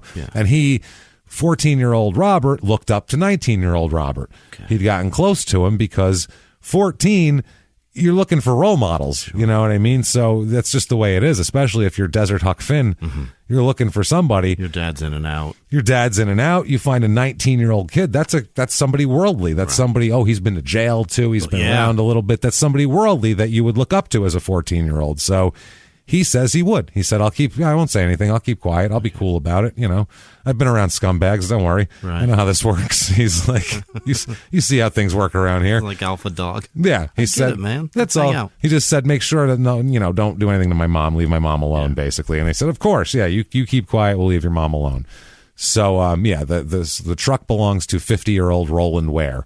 So anyway, August 13th, 1986. So they're only there for 3 days at this point. Well, I don't know what happened with Kimberly, but Kimberly, who was apparently, I guess, Robert was also fooling around with, in addition to the old man. Right. This is gross. Sure. This is just disgusting. Well, apparently that day, Kimberly tells 14-year-old Robert to meet her out in the travel trailer there. The no traveling trailer. The no travel trailer for a little bit of getting it on. Some afternoon delight. Yeah, so this kid's 14. This is the first legal thing that's happened in this show. Yeah, that's what I mean. This is the first thing that's sort of wholesome, almost. This is the most wholesome thing in the show. Two dirty, tattered 14-year-olds fucking in a disgusting no-travel trailer is the most... It's the most okay thing. It's the most thing where you go, well, I guess.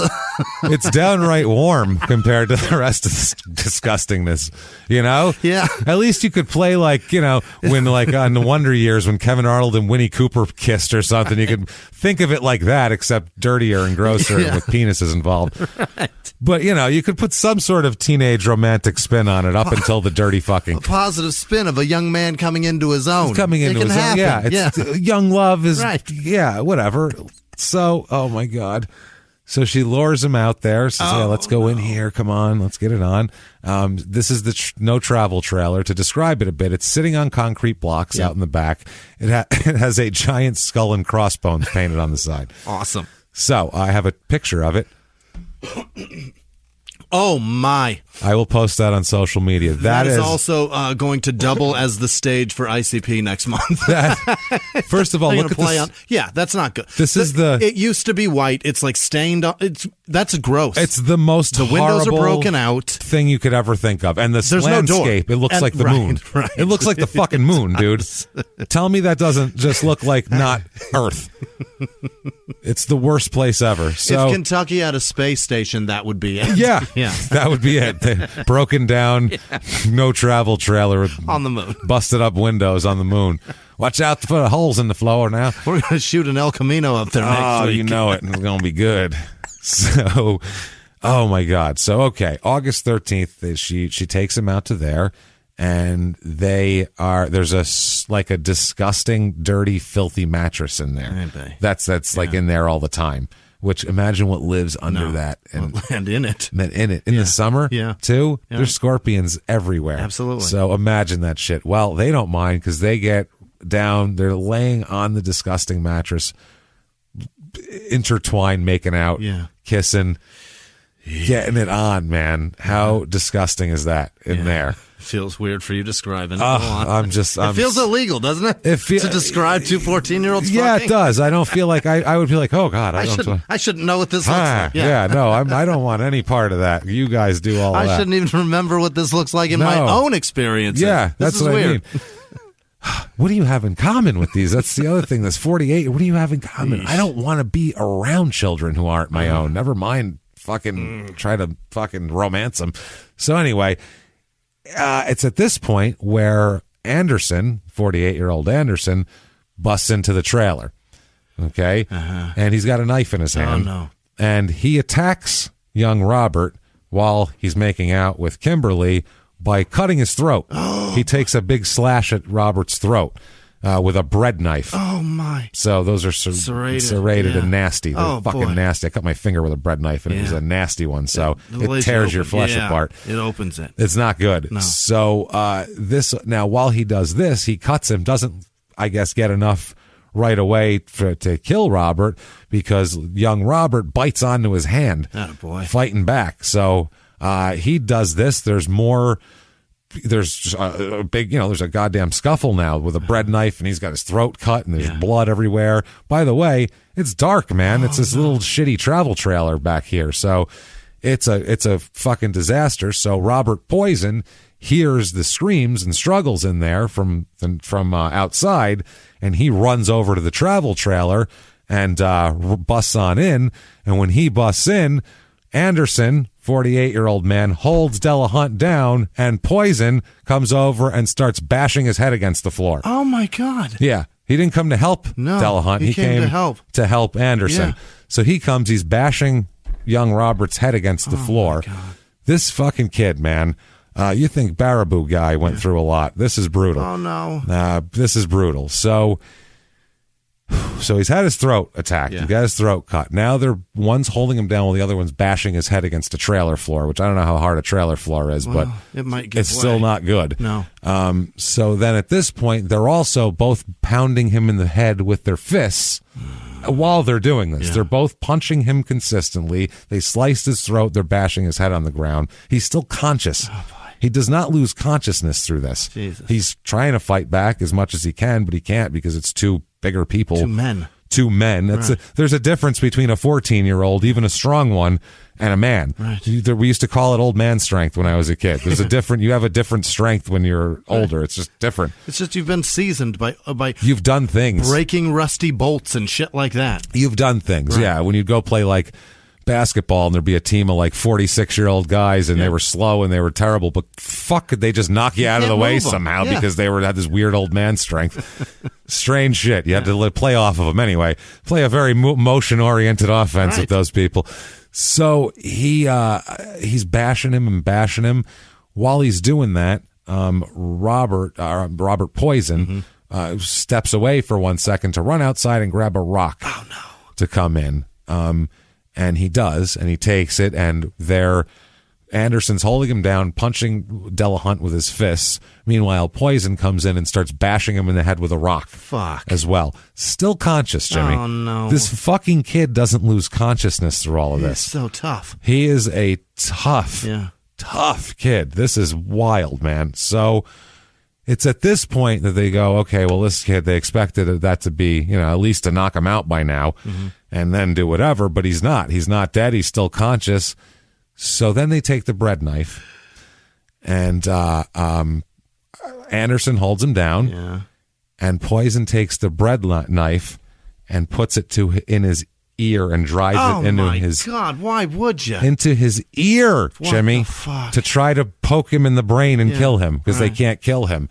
But the way it's a hard, your brain is, your skull, there's bones and stuff. And that knife is too big. The knife is too long, and the physics of it don't really work. And when they did it, they did stab him pretty good, but it didn't go into his brain.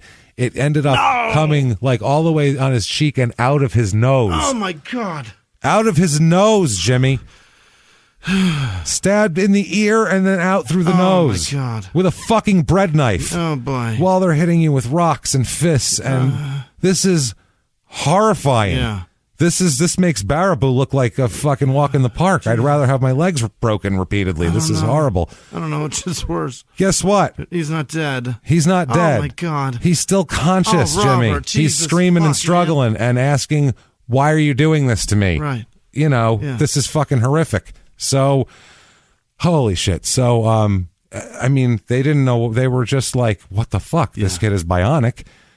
So they just kept slamming his head in the ground and punching him and hitting him with rocks until he finally lost consciousness. Oh, my God. Okay. All in all, you know how long this lasted? An hour. 45 minutes. Yeah. 45 minutes. That's a tough kid. That is, how do you do that? I don't know. How can a person do that to another person for 45 minutes? How does he bleed that long? That's the other thing. The resiliency of that kid is unbelievable. That kid could have been like the best MMA fighter ever. Like he's a resilient. He doesn't tap out. That's a tough kid. You can't knock him out. No. I've never heard of this before. Like he's been beaten repeatedly. He will not go out, and he was still struggling and fighting. And like this kid is hats off, man, to this kid. Well, he's finally, after almost an hour, he finally dies after all of this. I assume it's from blunt force trauma to the head and a blood loss as well. And obviously, Jesus Christ, man, unbelievable. This is absolutely insane. So they finally kill him. Kimberly Lane had ran out the second the knife touched Robert. She was out. She's 14. That was her part of the whole thing. So. Still to go. That's the kid out of the way. Yeah. Didn't really need to do that. No, he wasn't even going to talk. He wasn't even going to tell. I believe Dirty Huck Finn, too. I do, too. I believed him. So now Lita and Roland Ware are in the main trailer. They have the radio on. They didn't hear the screaming. As murderers, though, don't you go, we can't even kill a 14-year-old in 45 minutes? Two of us could barely kill a 14-year-old. There's no way we're going to kill two adults. It's over, right? I would imagine so. Lose. Well, no, they thought of it. We need to have a more efficient way of killing two adults. Because they figured, it was a 14-year-old. You could cut his throat and he'd fall down, and then whatever, stab him a couple times and he's dead, or hit him a few times. I don't think they don't expect people to have that fight for your life instinct that he had, and a lot of people have. And people at that socioeconomical area, in that fucking way. We're pretty fucking resilient. He's a fighter. We can take a beating. Oh, this kid's a fighter, man. Yeah, this kid's a fighder. And it's like, neither of us grew up with a lot, but that is a different level this is a different level of horror. No, I was never stabbed in the face. Probably not. Never ear come out the nose, really? No. Wow. I don't know if I could survive it. That would it sounds horrible. That's unbelievable. So they never heard, Lita and Roland never heard the commotion out there. They didn't hear a word of it. They're sitting in the trailer listening to the radio like nothing happened. Okay. So it's at this point that Kimberly Lane distracts Roland and Lita so they can go in and wash up. So Anderson and Poison can go in and wash, because I guess there's some water in there in a bucket they needed to get to wash the fucking blood off their hands, so they didn't look so suspicious. And at that point, also, they notice and they find Roland Ware has a .22 rifle. Oh, Christ. So they're like, okay. They grab the rifle. They sneak it out of the house. Problem is that there's no ammunition. Right. So they have a rifle with no bullets. Oh, no. So now what do? You got a rifle with no bullets. It's still a weapon. It's still a weapon, but they said, let's try to get some bullets. So they said, let's go next door. There's probably the kid there. The kid always answers the door. We'll ask the kid for some bullets. They'll have some bullets. They'll give them to us, right? This is the 90s, not the 40s, by the way. So it's very strange that everybody has bullets to loan. Imagine your neighbor knocked on the door. You got any bullets? Like, fuck off my property, sir. Yeah. So let's say these two, 48-year-old Anderson, 19-year-old Poison, knock on your door, and they go, y'all got any bullets? Standing there with a rifle. Holding a rifle. What's your question? Hold on, I do. As I get the phone and call the police. Like, right? What do you think a 9-year-old or an 8-year-old girl says? Yes. Why? Really? That's what she said. She asked why? Why? What'd they say? Where do you need bullets? This is the craziest thing in this whole story. If you think you've heard nuts so far, here it is. This is the story that they give this little girl. Yeah. They say, well, we need to get 2 rounds from you. We need 2 bullets because at least 2. See, Robert Delahunt, next door, because they know him. Right. Yeah, he's out in the desert surrounded by rattlesnakes. Just surrounded by him, and he can't get out. What? He's trapped by rattlesnakes. He's like in an Indiana Jones situation where he's been backed into a corner, surrounded by rattlesnakes that are like holding back though at bay, like stay there, motherfucker. We're gonna get you all at once. If we can get those 2 rounds from you, he can get this very valuable black stone. Yeah, that's what it is. He says that we're going to need the bullets to, fire a couple rounds off into the ground to scare the snakes away. We're going to hit 2 snakes. The other snakes will get the point. They get the picture. See, they go, oh shit, I don't want that to happen to me. They've got bullets here. Yeah, so the snakes will scatter, and we can rescue him from the rattlesnakes. And the longer you take standing here, the more snakes come. There's just so many snakes. You have no idea. Run along. They got him trapped in the corner. He can't hold out much. Robert, we're coming for you, buddy. Hold him off. Just a minute longer. 2 22 caliber long rifle, please. So she said, all right. She fine. Think my dad's got some. Went in, got them 2 fucking bullets. Here you go. God damn it. How? Good luck. How's this a thing? Hope you rescue your friend. Hope the snakes don't get him. Hope I bought you enough time. The story is hurting my head, man. That's unbelievable. So, anyway, yeah. So there's a snake problem. Wait till she tells her dad what she did, and he just goes, "You did what? Snakes? What? See, that happened to me. Why would about a month ago? The bastards got me. They just trap you in the corner, man." Wow. Unbelievable. So what they do is then Poison and Anderson go outside and they load the rifle and they test the rifle. They make sure it's like it's all works. Action works. It's all smooth. They load it. They pop it out. Okay, everything looking good. All right. We make sure it's any misfires around here. Make sure it's going. They can't do a test shot, obviously, because they got 2 rounds. Way to really be. Yeah. Let me get 4. Lots of forethought. Or 2. 2 will be good. No, we'll be perfect here. The first murder didn't go so well, but I feel like this time it's going to be a piece of cake. So, wow. So he then loads the 2 rounds or loads the 1 round. I think it's a 1 shot, this rifle particularly. Probably. Yeah, because he says he has to load it again later. So he loads it with the 1. That's having some real confidence in yourself, too, to steal somebody else's gun that you've never fired before. No, you have no idea. And I only need 2 to kill 2 people. You don't have a gun or bullets. I'm going to be perfect. Be perfect. Meanwhile, somebody else's weapon. What just happened with a 9th grader? Right. And a knife that is bigger than that child. Yeah. Which should have been longer than his arm. No problem to kill that kid without hurting him too bad. You should have been able to take his head off pretty quick on that Pretty fast. One good swipe would have really taken across the... Have they ever seen a mob hit that's not like that? That's not what it looks like. It's a done well. Al-Qaeda does it a little bit quicker than you 2 did, and they have a much smaller, shittier knife. This is awful. Yeah, you guys should be fucking ashamed of yourselves. So they stash it near a shed next to the trailer. Okay, that's what they do. Now they let the evening go by. Roland and Lita don't notice anything. They don't notice that the rifle's gone. What? They don't notice anything. They don't notice that Robert he's Huck Finn. He's out there running around whitewashing fences. Who the fuck knows what he's doing? He's in the wind. Yeah, hanging out with N-word Jim. Yeah. I don't fucking know.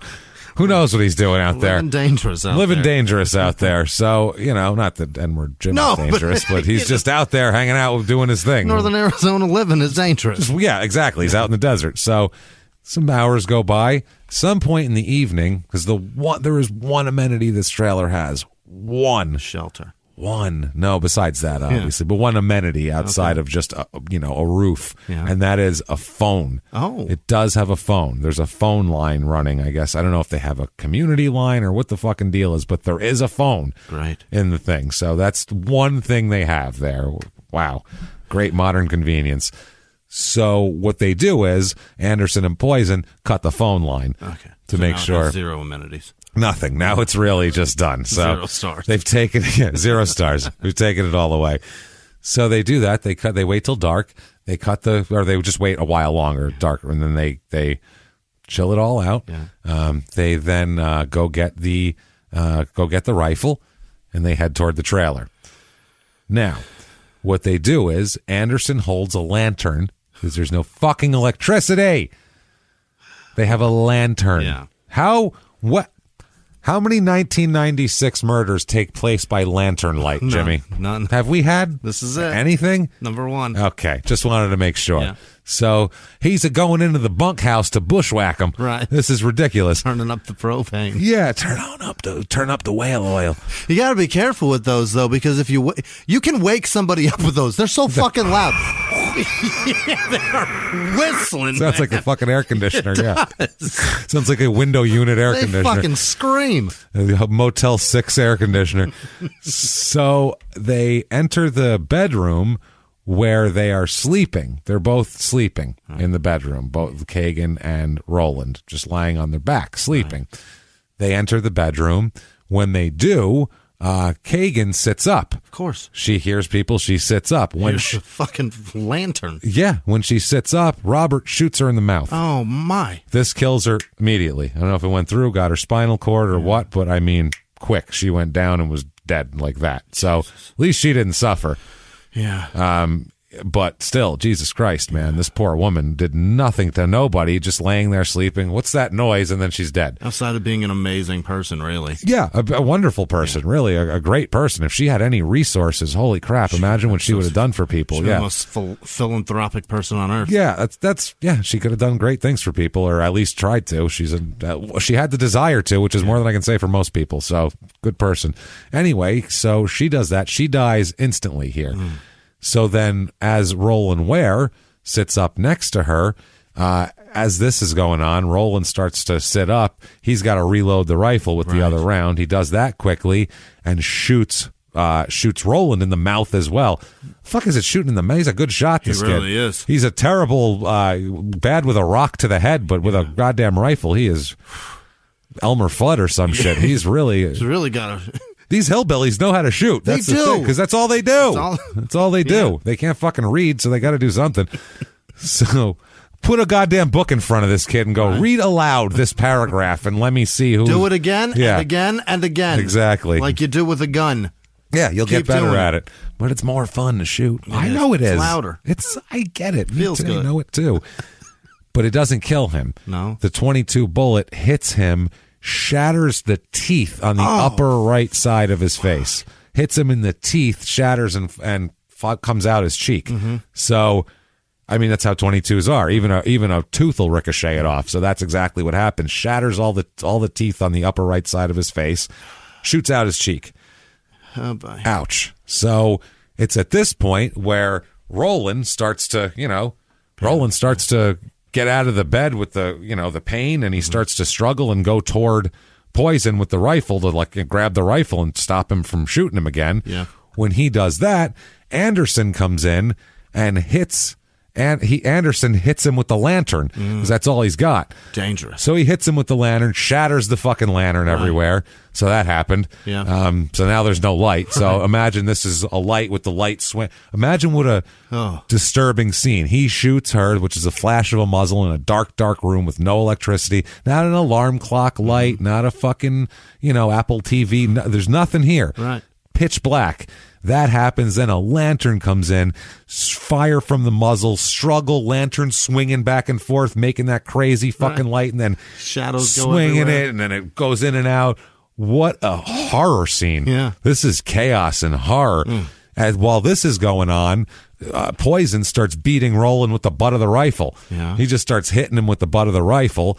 So Roland manages to get past them into the hallway and bust out the front door and run outside. Yeah. So he goes outside and gets all the way to his pickup truck, keys in hand, trying to get the keys in the lock. As he's doing that, he can't get the keys in the lock fast enough as they attack him, knock him to the ground, beat him senseless, kick him in the head, beat him with the rifle, beat him with everything they could. Finally, Anderson gets a cinder block and gives it to Poison, and Poison drops the cinder block on him several times on his head to make sure that this is over with after kicking him and hitting him with the rifle and everything. But the cinder block to the head finally ends it after a few of those. Good Lord. This is horrible. It's the least expensive murder that I've ever heard of, apart from bare hands. Yeah. But took the longest. And for the least amount of gain.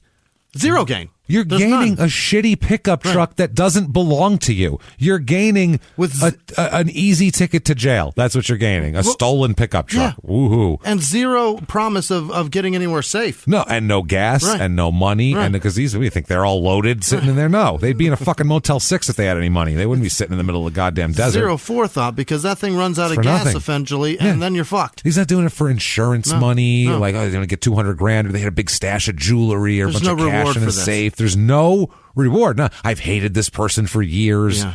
No reward. The only reward is you get to fuck a 14-year-old together in a stolen pickup truck elsewhere. You would have. That's all there is, in the back of the pickup truck now, instead of in your disgusting non-travel trailer. They would have been better off, honestly, just waiting until Lita and Roland fell asleep, stealing his keys, stealing the truck, and no one would have known until morning. There you go. You would have had a fucking 8-hour head start. And it'll get exactly the same distance at 8 hours as it would if they're dead. If they're dead. Exactly. And people will probably notice the dead bodies before somebody would have called about the truck. Right. So, not smart. Just a dumb fucking thing to do. But they had to do it, of course. Mm-hmm. So once he's dead, they took his wallet and his keys to his truck, and they covered his body. They dragged him kind of behind some debris and put some leaves and yard debris on top of him, so he's not obvious from the street, Right. Just threw him back there, left Lita in the bedroom, left Della Hunt in the no-travel trailer, hopped in the truck, and off they go. Eastward. Mm-hmm. That's all. Over to Kentucky. Mm-hmm. Wow. So when they do find the bodies, Della Hunt, imagine finding that.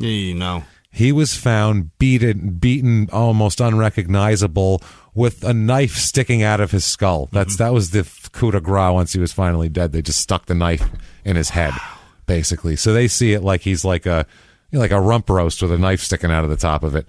That's how they find this poor kid. My. This is awful. So everything they did had extra stank on it. Yeah, it's extra scummy. Extra stank. They really could have, with still zero to gain. Nothing, no gain. Extra stank with none of the gain. Yeah. More of the stank, none of the gain, everybody. So what ends up happening on the escape is Anderson, while this is happening, apparently Robert Poison and Kimberly have become the hot item now. They're ready to go to Kentucky to get married, apparently, rather than Anderson. He got shafted out of the whole thing. Over 3 days, he lost his teenage bride. Yeah. No mafia goddaughter now. This is a fucking mess. So he drops them off in the Chicago area. That's where they want to be dropped off. All the way up there? All the way to Illinois. Wow. Drops them off in the Chicago area. From there, because they're looking for these people, the bodies have been found, everything is going, a phone tap ends up picking up a call from Kimberly to one of her relatives' homes in California, because they tapped all of her relatives' phones in case she called, because she's, a child. And she will. Of course. So they found that, and that ended up leading police to an Evanston, Illinois homeless shelter where Poison and Kimberly Lane were staying. Golly. Jesus fucking Christ. Yeah.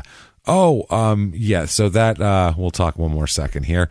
That's August 23rd. They're busted. So 10 days. 10 days goes by. Good Lord. Anderson, meanwhile, was dropped them off and was driving the pickup truck in southern Illinois when a state trooper got behind him, ran his license plate, and it comes up that it is wanted in connection with a multiple homicide in Arizona. So clearly, he's getting pulled over. Yeah. And we know he doesn't have any guns or fucking ammo or anything. So he might have a gun, but it ain't going to work. It isn't going to work. So he is taken into custody. Mm-hmm. And while they search the truck, they find a purse containing ID and credit cards belonging to both Lita Kagan and Roland Ware. So he couldn't be caught more red-handed. Yeah. It's ridiculous there. Now, Anderson, in the interrogation, he comes in. They sit him down. The first 2 interviews, they don't say, he won't say anything. Mm-hmm. Third interview, he starts talking. He admits that he slashed Delahunt's throat. But he says that I only did it because I ran in there responding to Kimberly's screams, who was my girlfriend, that child, that girl. So I thought that he was raping her.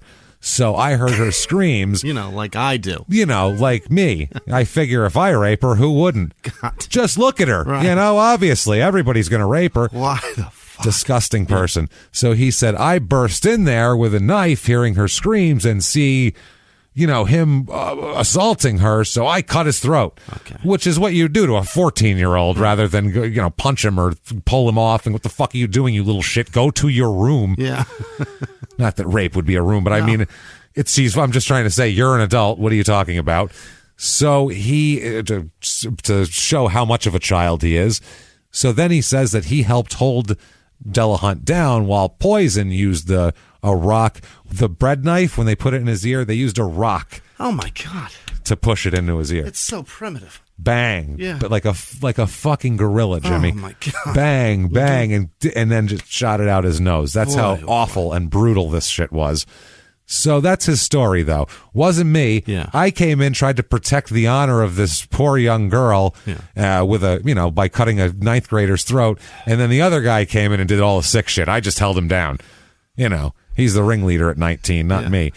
So, he said that he was shocked and terrified. He said that he was shocked that Poison went so far. Yeah. You tried to cut his throat. Right. What did you think the result of that was? Your first reaction. Yeah. Reaction number 1 to save a girl from being raped is slit a child's throat. Slit a child's throat. Well, that's the thing I don't understand is he's saying that I couldn't believe he killed him. And it's like, you couldn't believe he was attacking him with you started what was were you just trying to cut his throat as like a I'm gonna fucking as a warning shot. As a warning shot. That's what I mean. If you what do you think the end game of cutting somebody's throat is? A punch is what you do to like, hey motherfucker, like not a throat cut. A throat cut is something you plot and like pop out from behind their driver's seat when they get in the car. And like, that's what you do because they stole your all of your union contracts or some shit. If you're in the mob, this is ridiculous. Gross. So, he says that he was scared he was going to be Robert Poison's next victim. It's like, if I stopped him, he could have turned on me. Okay. Even though I handed him the fucking bread knife because I'm the guy who had it first. So I had a bread knife and I was scared of him, so I gave him the bread knife. As a cop, you just let this guy keep going, right? Yeah. Oh, you just go, Sure. Keep just talking. Keep doing this with your little span. You pull your fingers apart.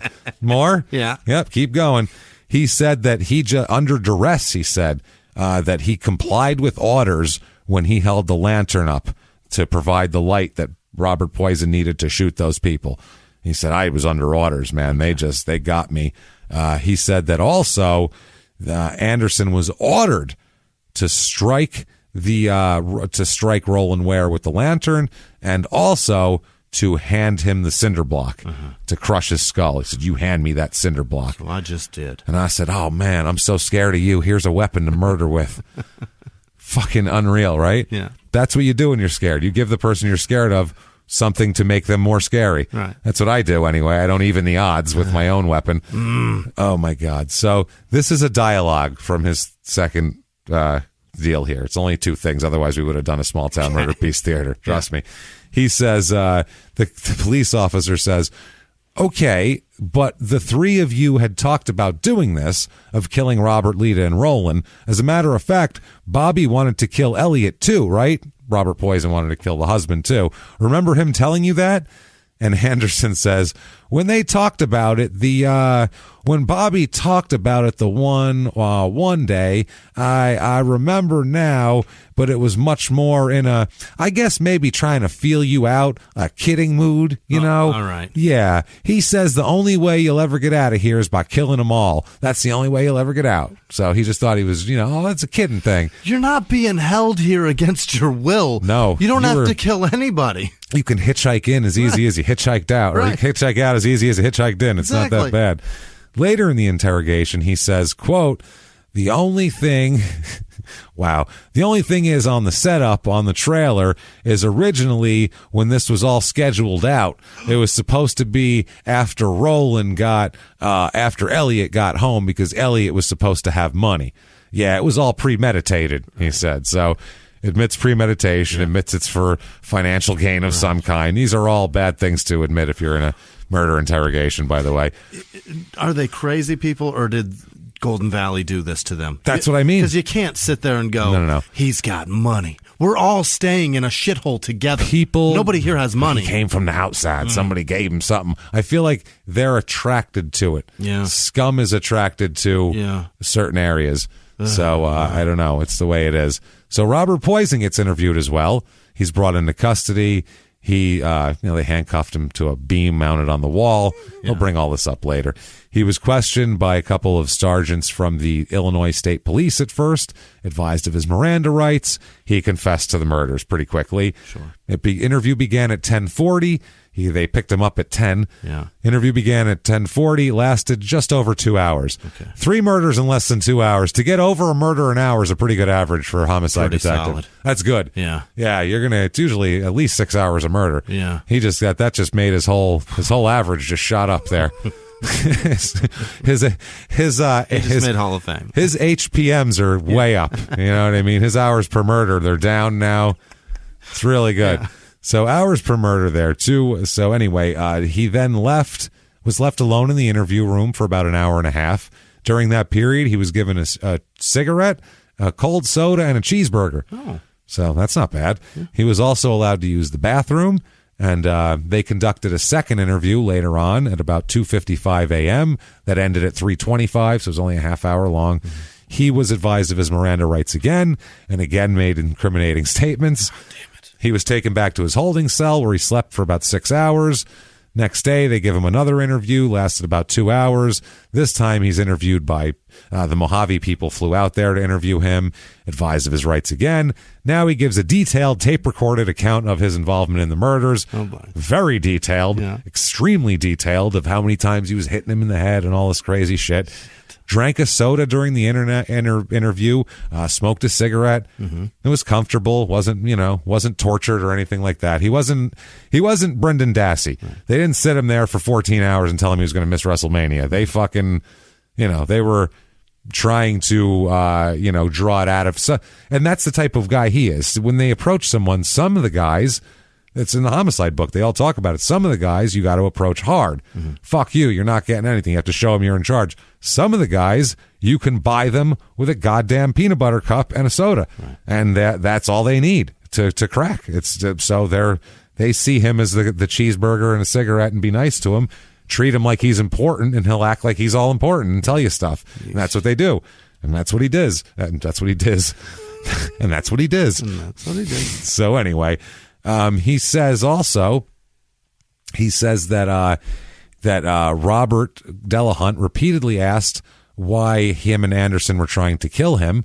He also says that after being shot in the mouth, Ware fought with him for several minutes outside that struggle took place. Yeah. During the attack, Roland Ware begged Robert not to hurt him, saying, Bobby, stop, don't. I never did anything to you. Why are you doing this to me? Please, I never did anything to you. I thought we were friends. Yeah. What's going on? Right. What do you need? Human reaction. What the fuck? And they went, oh, no, we're going to kill you so we can take your shitty truck. Because I'm sure he had a Cadillac Escalade with fucking, sure a loaded. Sure, it was beautiful. Sure, it wasn't a 77 Ford with 3 different fucking, wheels and tire patterns. Yeah.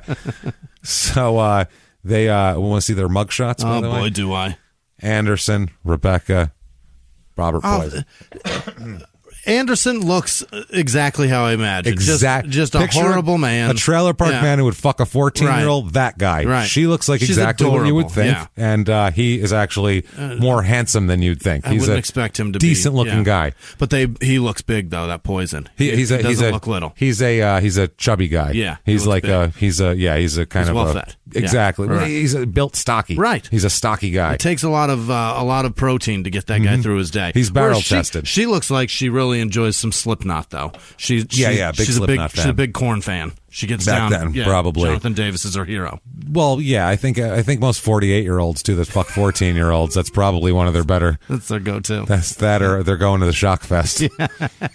So the coroner here, the coroner described this as especially heinous, even for a coroner. Yeah, he said both of them were just 200 episodes. James, I'm stunned. This was absolutely because this was more unnecessary than anything else. This wasn't like a cult. This was we want a shitty pickup truck and like $30. This is feels crazy. More like we just want to murder 3 people. We really want to just murder. Exactly, that's what it is.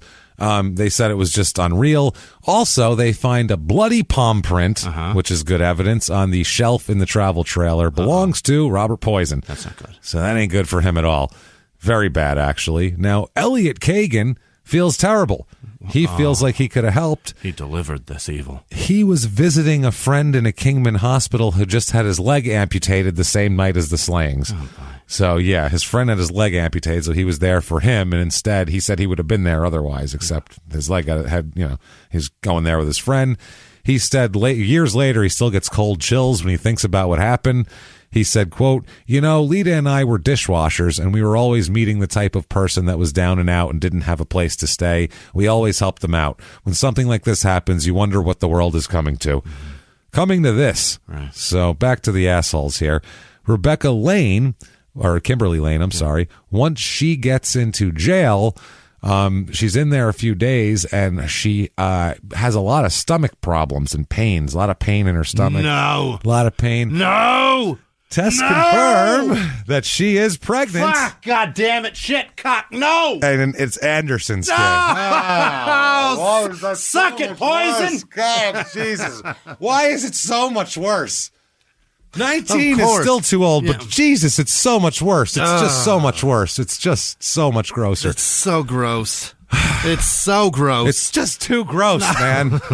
It's just too gross, right? It's downright it's just disrespect. It's disrespect it really for is, the world, for everybody. Because it's not just having sex with a child, but you leave it in there. How could you? What are you doing? How could you? I mean, we know how you could because you're a fucking disgusting monster. Pig, but you didn't even think like that. Damn it!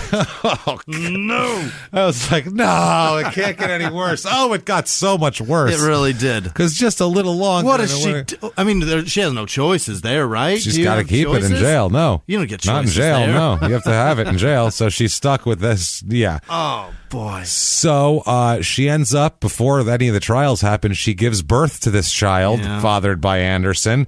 And the baby was given to her mother and stepfather, who live in Chino Valley, Arizona. So who the fuck was she living with in Lancaster in a fucking trailer park? So maybe her father? Maybe. I don't want this kid with anybody that's related that to her. created this person. Not that I feel awful for her. She's 14 years old. She never had a chance. But I don't want that happening again. Whatever made that, they're a bad chef, and they got to get the fuck out of the kitchen because they make bad things. They don't put the right amount of flour and egg, and the shit comes out all wrong. This kid is over 20 right now. If it made it out, it's alive. It's there. I don't know if I know it was born. Right, survived anyway. Oh my. So January 1998 is Robert Anderson's trial, or not Robert, Frank Anderson's trial. That feels so bad. Right between my stomach hurts. These two 14-year-olds have really gotten the run of the whole thing.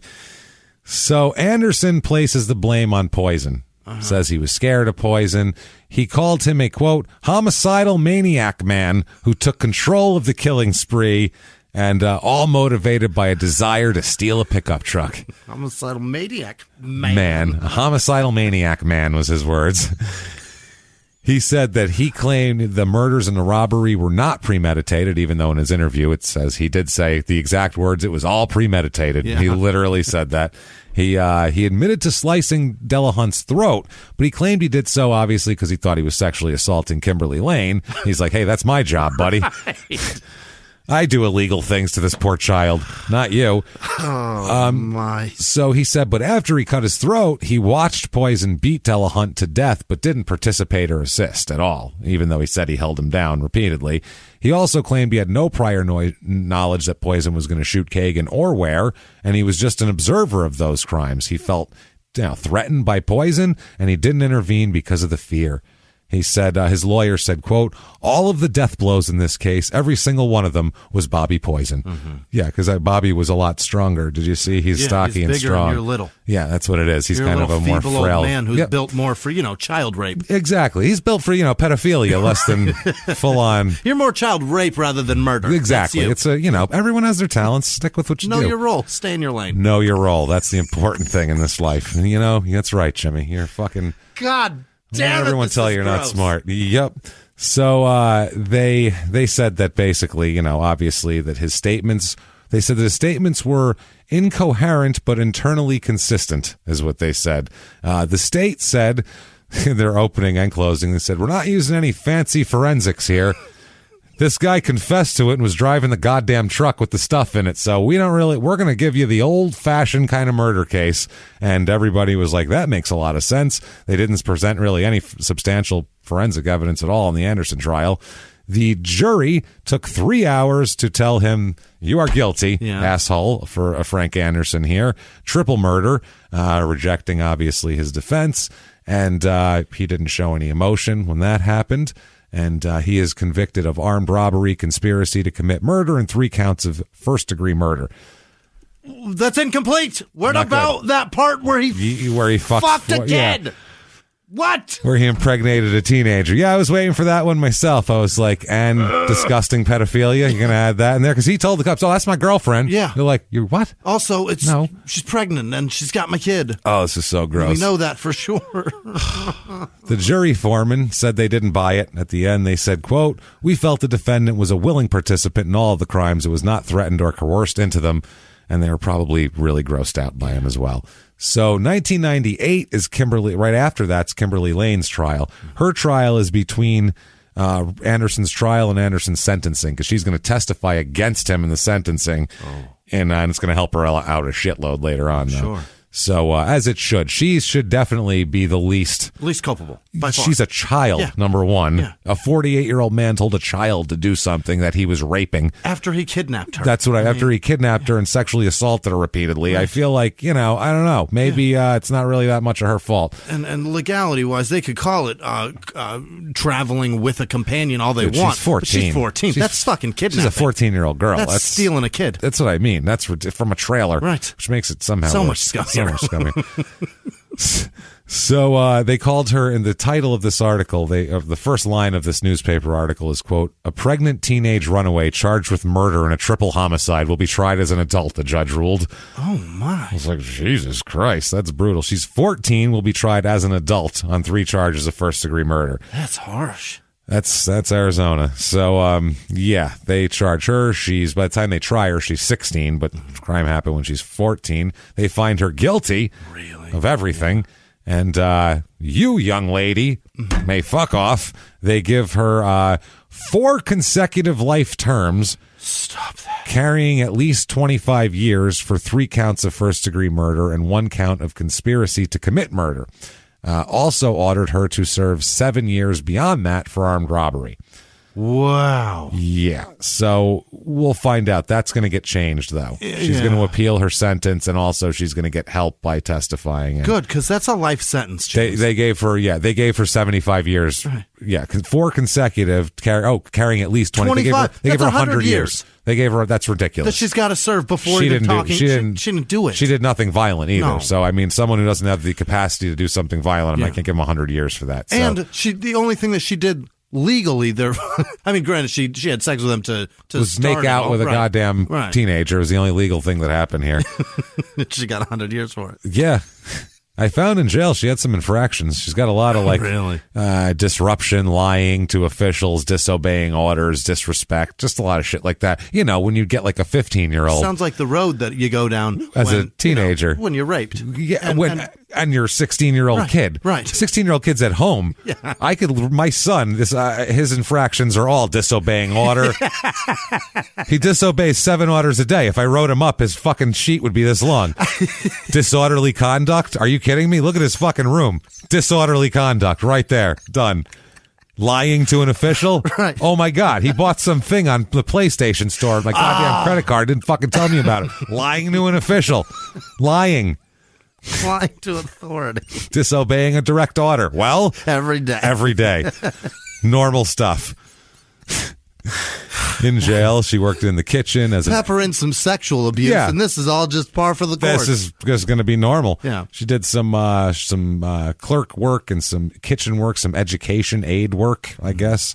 Maybe that she had education aid. I think that might not be an actual work thing. They put her in the kitchen. She did computer data entry, which I guess is good. At least she's not getting figuring them out, beaten up by the older ladies. At Anderson's sentencing, this is as she testified, he wants these visitors' mitigating circumstances.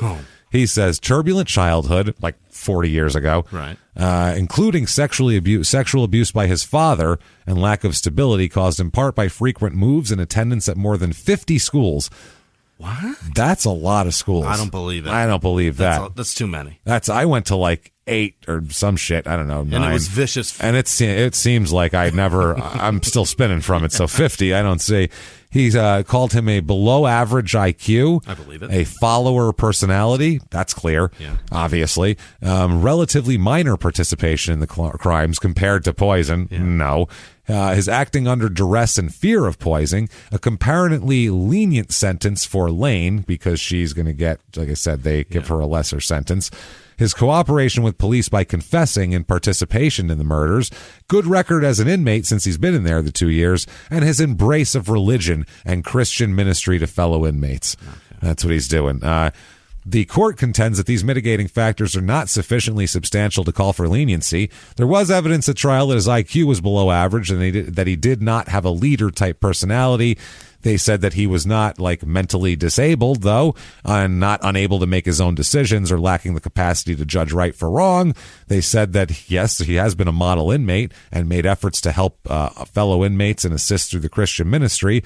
It says, quote, while laudable, these mitigating factors are not nearly substantial enough to call for leniency in light of the aggravating crimes. Right. You, sir, may fuck off. Gas chamber for you. Good. Death penalty for Mr. Anderson. And they recommend that one? That's the punishment? That's for Anderson. Yeah, that's Arizona. He's getting gas chamber there. November 98 is Poison's trial. Now, Robert Poison says that he used weed and PCP on an available basis, he said. That's one of his main excuses. When I've got it. Yeah, he said that the only substance he used that day was weed.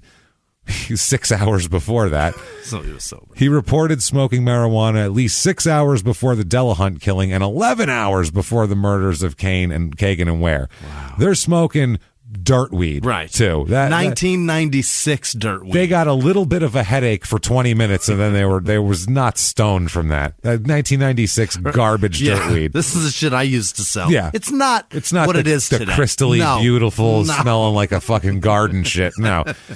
Where 2 hits and you're just like, where am I? What's my name? Oh, this is stuff you could smoke all day long and just have a headache. That's it. And time goes a little slow. My head's killing me. You turn your head and time just goes. That's it. That's the one. That's all it is. So he also claimed to have a PCP flashback during the murder, but the trial court was like, "What are you fucking kidding me? That is ridiculous." They were all on PCP at the moment. Exactly. They said, it's ridiculous. He was able to concoct a ruse to get bullets from the neighbor. As dumb as it was, it still worked. Had the foresight to test the rifle, hide the rifle, cut the phone line. Yeah. They were like, you were good. You knew what the fuck you were doing. And they tell him, you're guilty. Yeah. Everything. Guilty of everything. His sentencing here, aggravating factors that they find, obviously, that the murders were especially cruel and that he had been convicted of multiple homicides during the same offense, and he was getting expectation of monetary gain or some sort of gain, pecuniary gain. So you get your, truck there. Mitigating evidence was that he was of low average intelligence. You're a little dumb. There's a lot of people that are a little dumb. And they said there's that. That was true. Also presented evidence that he was immature and easily led by others. One of his cousins said that he believed because he lacked a consistent father figure growing up, he was prone to be influenced by older men like Frank Anderson. But he was the one doing the aggressive shit. So they said that's fine and dandy. His age is a mitigating circumstance. However, in light of his criminal history... He was not your average 19-year-old. He had a longer criminal history. They do say he suffers from certain personality disorders, which contributed to the chaotic environment in which he was raised, other people's disorders as well. She said there was, among other things, this was a psychiatrist, no appropriate model for moral reasoning within the family setting to which he could look for guidance. Mm-hmm. She said there's some indications that he was responsive to the structure provided in various placements and that he might be rehabilitatable. So the trial court said he suffered to prove that he came from a dysfunctional. He didn't prove that he came from a dysfunctional background or that he suffered from physical or sexual abuse as a child. And they said that he had some mental abuse by several stepfathers and his maternal grandmother, and he reported one instance of sexual abuse by a neighbor, but had no proof or anything like that, and he just brought it up then. That was the only time he brought it up. And he went, that's not really very mitigating, but I'll tell you what is. You, sir, may fuck off. Death penalty for you, too. Wow. You got it, too.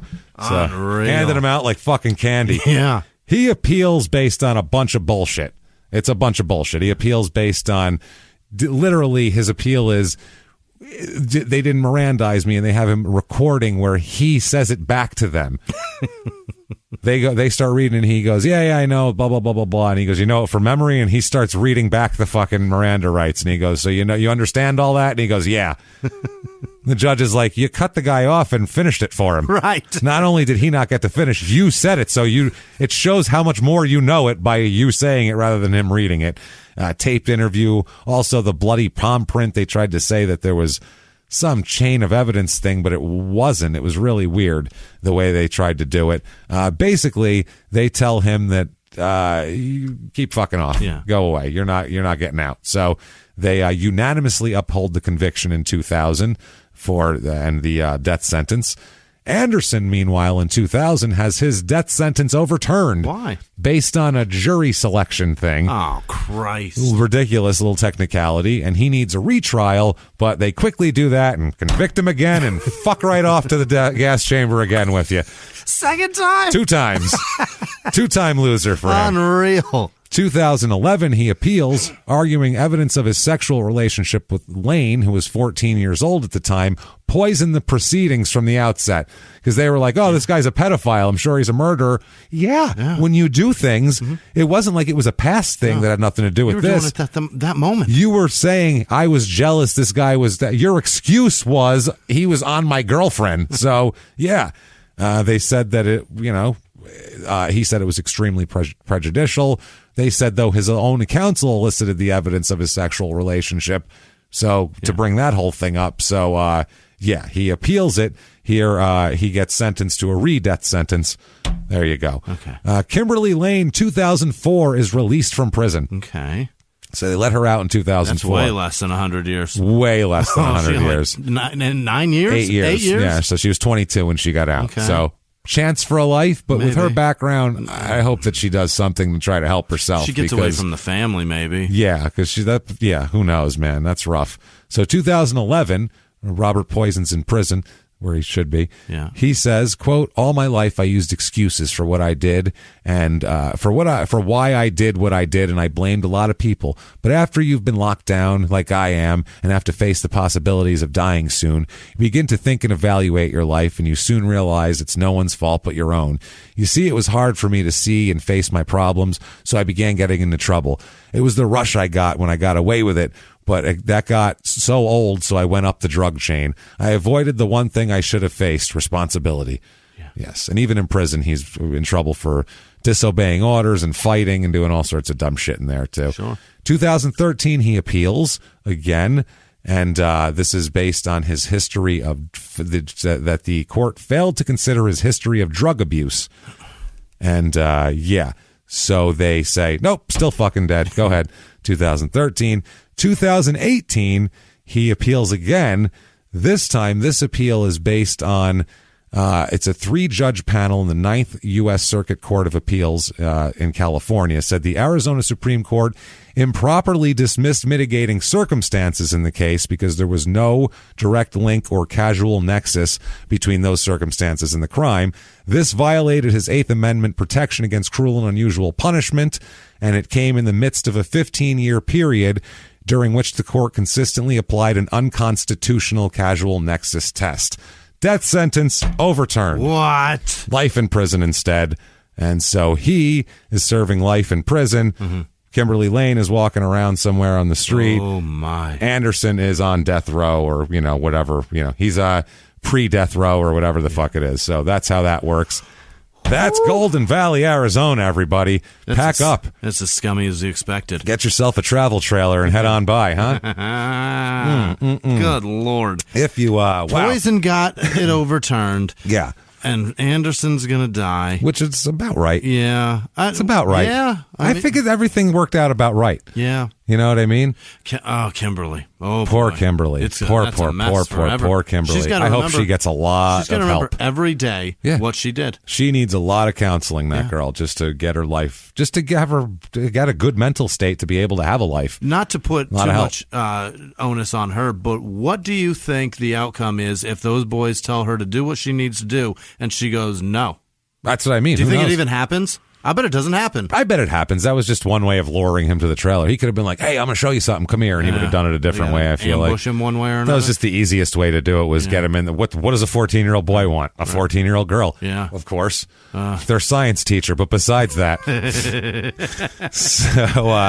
Anybody that says, let me see your dick. Exactly. Right. That, everybody, Golden Valley, Arizona. If you like that show, please, please, please let us know. Get on Apple Podcasts, that purple icon. Give us 5 stars. It doesn't matter what you say, but you got to say something. Yeah. So whatever. Give me your favorite type of sandwich bread. That's what I like. And not that like 12 oat grain bullshit either. I want to hear like something good. It's Dave's White Done Right, which feels really fucking terrible to buy, but it's the best bread. Well, there you go. You can put that on there if that's your bread of choice. Apple Podcasts, do that. Head over to shutupandgivememurder.com right now for everything crime and sports and small town murder. And good God, should you be listening to crime and sports. Holy shit, it's been wild. Albert Hainsworth this week with his big, fat, disastrous ass.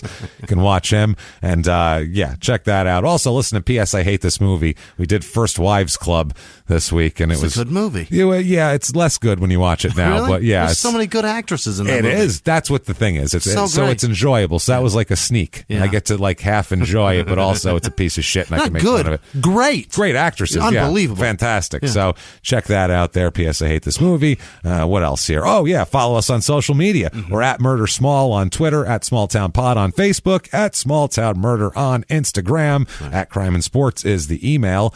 And if you would like to get bonus material, you can't get enough. What the hell is my song? I'll sing the song again. What was it? Crime and Sports, Patreon.com/Crime and Sports will get you bonus stuff. That's right. It's only $5, so pony up if you can't get enough. That's right. I confuse it with Christmas. Patreon.com/Crime and Sports for bonus stuff. This week, we'll be checking out the Chris Watts documentary and that disgusting asshole. I have so many opinions. Yeah, so do I. We're going to talk about that, so check that out. You also get access to all the Crime and Sports bonus. Tons of really funny stuff. Do that right now. Patreon.com/Crime and Sports. Plus, Jimmy will mispronounce your name. Oh, you bet. And also, if you just want Jimmy to mispronounce your name and have great karma, much like the lady in the story tonight, but not be murdered in your bed, you can do that easily over at PayPal using our email address, crimeandsports@gmail.com. That said, God damn it, Jimmy, I need to be hit with something hard. Oh, boy. Hit me with the names of the people who we cannot live without, who we love so much, and who we'd never lure into a travel trailer to beat to death. Do it now, Jimmy. This week's executive producers are Chris Wooten, Christy Coffey, Malevolent Mayhem, By Dawn 2020, Heidi Elaine, Calvin Maddox, Jesse Rocks, Media Maven, and Undersea Fabrics lady's birthday today. Happy birthday. I don't have her name, and it just said Undersea Fabrics. I knew it at one point in my life. I don't know it right now. Also, Jordan Bennett. You guys, thank you so much for everything you do. We can't do it without you. You guys are the best, honestly. This week's other producers are, what did I do?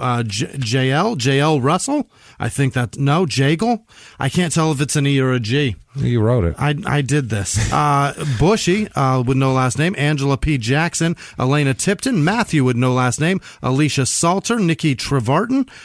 Leah Benson Devine. Nicholas Wilson. Margaret Patchen. Jamie with no last name. Lindsay with no last name. Casey Kmechik. What? You can't do Kmie. That's not a word. C-I. Wow. Kmechik? That's a tough one. Probably not. Zachary Turner, Troy Watt II, Michael Casterline, Sarah Martin, Erica Watt Skooks. That's an easy one. That's not it. Erica what? Yep. Alicia Hall, Susan Anderson, Olivia Budney, John Rayfield, Jennifer Rausch, Cameron Hughes, Sarah Smallwood, Jess Evans, Sarah B., Joe Backley, Andy Dixon, Michael Piccinetti, Tammy O'Brien, Kimberly Bick. What did I do? Billups, Denise Anthony, Ryan Leach, Jay from L.A., Morgan Casey, Rachel Modafferi, Allison Ravy, Chris Cranky, Joe. So frustrated. I know. John Collier, Allison Ravy. I said that. Nick Gibbons, RJ with no last name. Kayala Sweetland, Christy Albrecht. David Moore, Aaron Newton, Jeff Goggins, James Harris, Bill Williams, Tim and Arnold, Kim Colbert, April Wilson, Randy Ginn, Chris Fleming, what did I do? Tudmus, that's not what that is. Gallagher, I'm sorry, man. Or ma'am. Either way. Tidmus, I don't know what I did. We're just sorry. Sarah Kennedy, P. Tuscadero, Allison Stanton, Anita M., Donald Lewis, Alexander Duran, Tiffany Williamson, Adam Liptalk, Tommy Pinamonte, Flaminot Cheeto. That's what that says. Cheeto. God damn it. Kim Riley, the sheriff, 187. That's not right. That's right. Jesus. Elena Wanquo Q. God damn it. Ariel Mackey. Destiny Star Burgoyne. Locate. Destiny, don't know what the fuck your name is, but I'm gonna try it. Loke Draws, Jennifer Lynn, Kelly Kintop, Tegan Gruel, what did I do? Girolowski. Shit. Autumn Dancer, Christy Emerson, Joel Pace, Dariana Booker, Laura Maley, Eva Doggin, Luke Baldwin, Christy Haynes, Chris Watson, Kenny Mincher, that's Jack Schuler, Mary Wellborn, yes, Jesse Lawson, Chris Baruso, Jeff Buchholz. I'm trying my best. Kayla Edgebajork. That's not right. Heather Weaver, Alexa with no last name, Barbara Clayton, Cliff Gibson, Sonia Hageman, Daniel Feliciano, Whitney Weaver, what did I do? Megan Wasson, Pat 86? No. MC 86. I don't know what I did, James. I don't know. Mick 86. Kerrigan Day, Sarah Lind, Michaela Lubbers. Yeah. Going on. Jennifer Flores, Lindy Rafiq, Amanda Looney, Dan Hollingsworth, Stephanie Taylor, Olivia Covert, Donkey Thrower, Michelle with no last name. I tried to fancy it up. Donkey Thrower. Joshua Vieira, Juan with no last name, Melinda Keller, I think. Katie Wynn, Victoria Vlach, Samantha Keegan, Luke M., Sarah Coder, Anthony Thomason, Mike Kennedy, Samantha Villa, Russell Lindsay, Elizabeth Casimiro, Nicholas Milan, Melissa, McKimmy, damn it, Boy Bazinga. Jesus. Yeah. Aaron Smith, Katie Powers, Heather with no last name, James L., the pretentious film critic, Phoenix James, Beth Oliver, Bill Clark, Larry Hutchison, Amanda Scrimpshire Miller, Philip Brown, Alyssa in Chains, Delcy Blakely, Jake Smith, Jessica Johnson, Wyatt Woody, Casey Locke, Roy Shaddle, Maxwell Slight, Joseph Nino, Miranda Goodman, LQ Tech, Evan Hansen, Nope. Yeah. It's never going to happen. It's a T and a K and a J all together. Yeah, doesn't make sense. That's very sad. Michelle, Diego Matienzio, Matienzo, God damn it. My Peterson. Matthew Klein, Nick Kiefer, Hannah would know last name. Aaron Alexander, Wade Williamson, Kyle Reiger, Jana Luans, Samantha Stafford, Missy Bjork, Ashley Bourbon. No, that's Durbin. Is that a B? Darla Percy, Erica Garvey, Gary. Damn it. Rebecca Falk, Mackenzie Kurz, Stephanie West, Cameron Hicks, Jay. No name or last name. Just a J. Pucker Brush enthusiast artist. Sweet. And that's pretty wild. Annabelle Goal, C.S. Nutgrass. That's a word. John Sovin, I think. Brian and Emily Asher. Mary Fig. Devin Chiaco. Terry Kledzig. Miralise Sage. Dawn Nicole. Kristen would know last name. Country Care. That wasn't a name. They gave no name at all. That was part of their email. I'm not going to give the rest of it. Bruce Hoop. Erica Worth. Sam Hartop. Eric Partlow, Michael Birdsall, Mac, is that Mac or Mark? That's Mark Doble. Hey. Dobley? No. Okay. Matthew Marcelino, Nicholas Thelming, Nikki Kisleff, Caitlin Decor, there's no way I'm getting that right. Lissa Hebert, no. Rebecca Lowe, Rachel Hensley, Mike Barlow, Amanda Bishop, Gareth Locke. I feel like you were calling Amanda. Here's the thing. Amanda, can you read these names for me? At the bottom of this notepad, I get real bad at writing this far because my knuckle's not even on the page. Yeah. So Gareth Locke is lucky that I got that legible. Natalie Parson, Allie L. Kibbe or Kirby. It's either one. Amy Lewis, Nicole Kiefner. This is what I'm talking about. Brett Detter.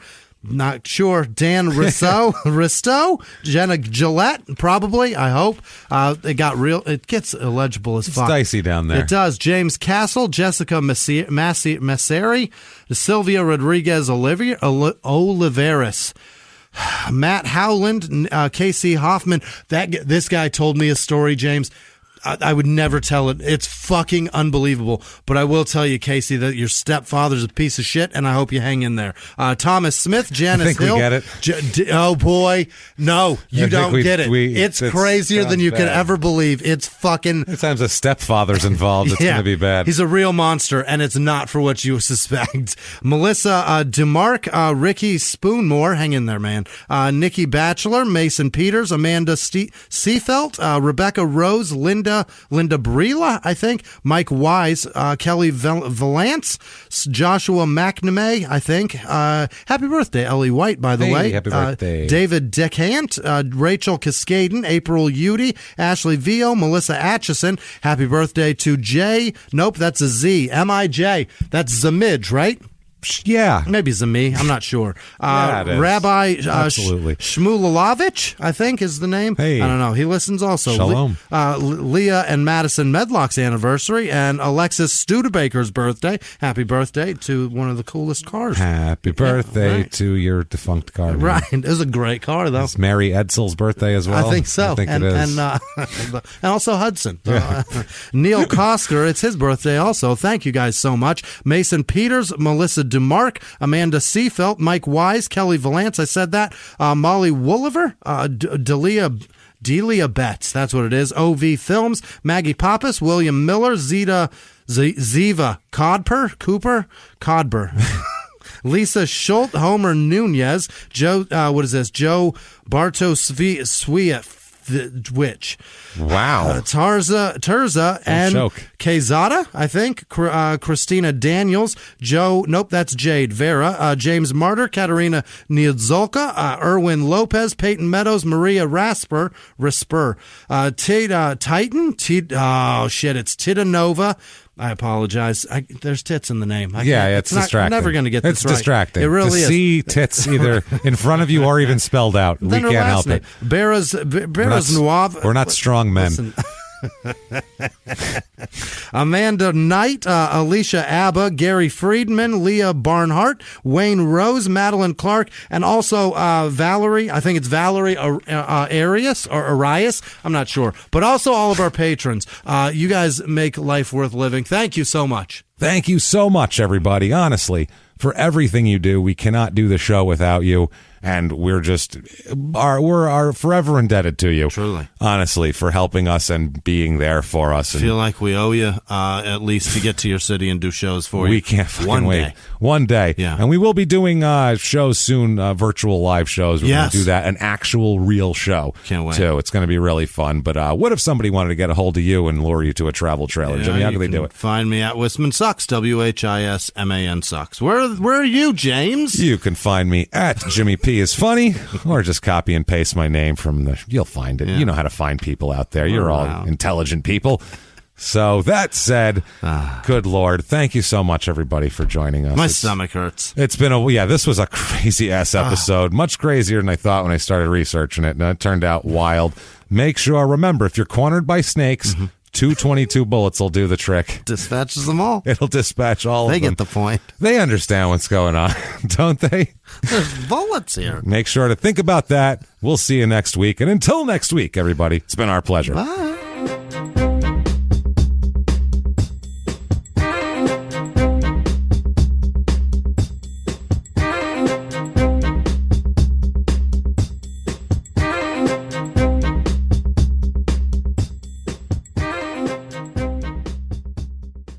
If you like Small Town Murder, you can listen early and ad-free now by joining Wondery Plus in the Wondery app or on Apple Podcasts. Prime members can listen early and ad-free on Amazon Music. Before you go, tell us about yourself by filling out a short survey at Wondery.com/survey. A few miles from the glass spires of Midtown Atlanta lies the South River Forest. In 2021 and 2022, the woods became a home to activists from all over the country who gathered to stop the nearby construction of a massive new police training facility, nicknamed Cop City. At approximately 9 o'clock this morning, as law enforcement was moving through various sectors of the property, an individual, without warning, shot a Georgia State Patrol trooper. This is We Came to the Forest, a story about resistance. The abolitionist mission isn't done until every prison is empty and shut down. Love and fellowship. It was probably the happiest I've ever been in my life. And the lengths we'll go to protect the things we hold closest to our hearts. Follow We Came to the Forest on the Wondery app or wherever you get your podcasts. You can binge all episodes of We Came to the Forest early and ad-free right now by joining Wondery Plus.